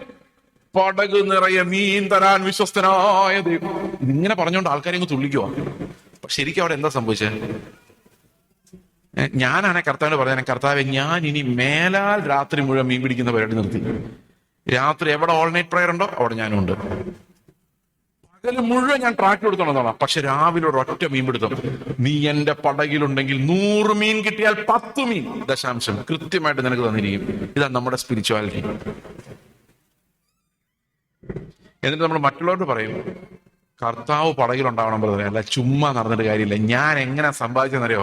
കർത്താവ് എന്റെ പടകിൽ വന്നത്. അത് നിനക്കുള്ളതല്ല, അത് എന്റെ വീട്ടിൽ എനിക്ക് തിന്നാനുള്ളതാണ്. നീ വേണമെങ്കിൽ നീ കർത്താവിനെ പടകിൽ വിളിച്ചു വരുത്തി നീ സമ്പാദിച്ചോ. ഇതന്നെ നമ്മുടെ സ്പിരിച്വാലിറ്റി. പക്ഷെ പത്രോസ് എന്താ പറയുന്നറിയോ? കർത്താവ് ഇനി മേലാ ഈ വഴിക്ക് വരലെന്ന് പറഞ്ഞു. അത് പ്രസംഗിക്കൂല ആരും. കർത്താവിന് പറയാം, കർത്താവ് ഈ വഴി നീ വരല്ലേ, ഞാൻ പാപിയായ ഒരു മനുഷ്യനാണ്, എന്നെ ഉപദ്രവിക്കില്ലെന്ന് പറഞ്ഞത്. കാരണം പത്രോസ് കണ്ടത് മീനല്ല, ഇല്ലാത്തിടത്ത് നിന്ന് മീനിനെ വിളിച്ചു വരുത്തിയ ദൈവത്തെയാണ്. ആ ദൈവത്തെ കണ്ടു കഴിഞ്ഞാൽ പത്രോസിന് ഒരു കാര്യം മനസ്സിലായി, എന്റെ ഏറ്റവും വലിയ പ്രശ്നം മീനില്ലാത്തതല്ല, ഞാൻ പാപിയാന്നുള്ളതാണ്. നമ്മൾ വിചാരിച്ചിരിക്കും നമ്മുടെ ഏറ്റവും വലിയ പ്രശ്നങ്ങളൊക്കെ ജീവിതത്തിലെ പ്രശ്നം. പ്രിയ സഹോദരങ്ങളെ, കർത്താവിന് നമ്മൾ ഒരു മോമെന്റ് കൊണ്ട് അവന്റെ മുമ്പിൽ നമ്മൾ അകപ്പെട്ടു പോയാൽ, ഇപ്പൊ കർത്താവ് വന്നാൽ നമ്മുടെ ജീവിതത്തിലെ ഈ പ്രശ്നങ്ങളൊന്നും നമുക്കൊരു പ്രശ്നമേ അല്ലാതെ വരും. ഈ സമയത്ത് ഞാൻ സംസാരിച്ചുകൊണ്ടിരിക്കുമ്പോൾ കർത്താവ് തേജസ്സോട് നമ്മുടെ മധ്യത്തിലേക്ക് ഇറങ്ങി വന്നാൽ, നിങ്ങൾ അവനോട് നിങ്ങളുടെ ജീവിതത്തിൽ ഒരു പ്രശ്നവും പറയാൻ പോകുന്നില്ല. അവന്റെ മുമ്പിൽ കമന്ന് കിടന്ന് കർത്താവേ പാപിയായതിനോട് കരുണ ഉണ്ടാകണമെന്ന് മാത്രമേ പറയുള്ളൂ. അല്ലാതെ കർത്താവ് നമ്മുടെ മധ്യത്തിലേക്ക് വന്നു കഴിഞ്ഞ ഉടനെ എന്റെ പിള്ളേരുടെ അഡ്മിഷൻ ശരിയാക്കി തരണേ കർത്താവേ എന്നായിരിക്കുകയല്ല നമ്മൾ പറയും. നമ്മൾ എന്തായിരിക്കും പറയുള്ളൂ? കർത്താവേ ഞാൻ പാപിയായ ഒരു മനുഷ്യനോട് കരുണ ഉണ്ടാകണമെന്ന് പറയുള്ളൂ. അവന്റെ മുമ്പിൽ നമ്മൾ വിവശരായി വീണു പോവുള്ളൂ. പൊറോട്ട് മലനടിച്ച് വീഴുന്നവരെല്ലാം പറഞ്ഞ് അവനെ നമസ്കരിക്കാൻ വേണ്ടി നിലയില്ലാതെ അവന്റെ മുമ്പിൽ കമന്നു വീണ് അവനെ നമസ്കരിക്കുന്ന കാര്യമാണ് ഞാൻ പറഞ്ഞത്. അതായത് അവന്റെ മുമ്പിൽ നിൽക്കാൻ ഒരു മനുഷ്യനും സാധിക്കില്ല. എത്ര പേർക്ക് മനസ്സിലായി ഞാൻ പറയുന്നത്? അപ്പോൾ ദൈവത്തിന്റെ യഥാർത്ഥ കാഴ്ച നിങ്ങൾ കണ്ടിട്ടുണ്ടെങ്കിൽ, കർത്താവ് ആരാന്ന് വെളിപ്പെട്ടിട്ടുണ്ടെങ്കിൽ, നമ്മൾ അവന്റെ മുമ്പിൽ നിൽക്കണം എന്ന് എങ്ങനെയെന്ന് മാത്രമായിരിക്കും നമ്മുടെ ആത്മീയതയുടെ പ്രധാനപ്പെട്ട ഇഷ്യൂ. അതാണ് ശരിക്കും നമ്മളെ രക്ഷിക്കുന്ന മാനസാന്തരം എന്ന് പറയുന്നത്. Lord, I want to be unblemished before you. നിന്റെ മുമ്പിൽ മുഖാമുഖം കാണുമ്പോൾ പതറിപ്പോകാതെ ഞാൻ അവൻ ഇരിക്കുന്നത് പോലെ തന്നെ കാണുന്നതാകയാൽ അവനോട് സദൃശന്മാരാകുമെന്ന് ഞാൻ അറിയുന്നു. കാരണം കർത്താവിനെ നോക്കുന്നവർ ആരും ലജ്ജിച്ചു പോവുകയില്ല. അവരെ അങ്ങനെ ആക്കാനുള്ള ഒരു ഉപദേശ രൂപം അപ്പോസ്തലന്മാർ നമുക്ക് തന്നിട്ടുണ്ട്. എങ്ങനെയാണ്? അവന്റെ ജീവൻ പ്രാപിച്ച് ക്രിസ്തു എന്റെ ഉള്ളിൽ വളർന്നു വന്ന് ഒരു പെർഫെക്ഷൻ നമുക്കുണ്ടാകുവാൻ. നമ്മൾ ആ പെർഫെക്ഷനെ കുറിച്ച് അതിന് സംസാരിക്കാൻ പോകുന്ന 2-3 ദിവസം. How to be perfect in the Lord. കർത്താവിൽ നമ്മൾ എങ്ങനെയാണ് പെർഫെക്റ്റ് ആയി കാണപ്പെടുന്നത്, എങ്ങനെയാണ് സ്വർഗത്തിന്റെ ഒരു പ്രത്യാശ നമ്മളെ പെർഫെക്ഷനിലേക്ക് നയിക്കുന്നത് എന്നുള്ള കാര്യമായിരിക്കും നമ്മൾ ഇനി മുമ്പോട്ട് അപ്പോസ്തലിക ഉപദേശത്തിന്റെ അടിസ്ഥാനത്തിൽ സംസാരിക്കുന്നത്. ദൈവം നിങ്ങൾ എല്ലാവരും അനുഗ്രഹിക്കുമാറാകട്ടെ. നമ്മുടെ ലൈഫിനെ ഒന്ന് വിചിന്തനം ചെയ്യുവാൻ, കർത്താവിന്റെ ഡയറക്ഷനിലേക്ക് ഞാൻ പോവുകയാണോ, അതോ എന്റെ വിശാലമായ മീൻപിടുത്തത്തിന്റെ വഴിയിലേക്ക് കർത്താവിനെ കൊണ്ടുവന്ന് അവനെ ഒരു മുക്കുവനാക്കാനുള്ള പരിശ്രമമാണോ, അതോ അവൻ എന്നെ വിളിച്ച കാറ്റുപോലെ പോകേണ്ട വഴിയിൽ അവന്റെ രാജ്യത്വം അംഗീകരിച്ച് അവന്റെ പിന്നാലെ പോവുകയോ, നമ്മളെ എന്താ ചെയ്യുന്നതെന്ന് വിലയിരുത്തുവാൻ ദൈവം നമ്മൾ ഓരോരുത്തരെ സഹായിക്കട്ടെ.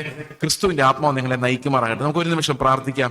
ഞങ്ങളുടെ സ്വർഗസ്ഥ പിതാവേ, ഒരു രക്ഷയുമില്ലാതെ നശിച്ചു പോകേണ്ടിരുന്ന ഞങ്ങളെ രക്ഷിക്കുവാൻ അവിടുത്തെ ആത്മാവിനെ ഞങ്ങൾക്ക് തന്നതിനായി സ്തോത്രം. ഞങ്ങൾ അങ്ങ് കാറ്റുപോലെ ഞങ്ങളെ നടത്താൻ ആഗ്രഹിച്ചിട്ടും ഞങ്ങൾ മറുതലിച്ച് കർത്താവ് ഞങ്ങളുടെ വഴിയിലൂടെ അങ്ങ് കൊണ്ടുവരാൻ വേണ്ടി പാടുപെടുമ്പോൾ, കർത്താവ് ഇന്ന് ഞങ്ങളോട് കരുണ കാണിച്ച് പിതാവിന്റെ സന്നിധി ഞങ്ങളെ വിശുദ്ധരും നിഷ്കളങ്കരുമായി നിർത്തേണ്ടതിന് കർത്താവ് ഇന്ന് ഞങ്ങളോട് വാദിച്ചുകൊണ്ടിരിക്കുന്ന അവിടുത്തെ ആത്മാവിനായി സ്തോത്രം. സ്വർഗത്തിലെ മഹത്വത്തെ ഞങ്ങൾക്ക് കാണിച്ചു തരുന്നതിനായിട്ട് സ്തോത്രം. ആ തേജസ്സിലേക്ക് ഞങ്ങളെ ആകർഷിക്കുന്നതിനായിട്ട് സ്തോത്രം.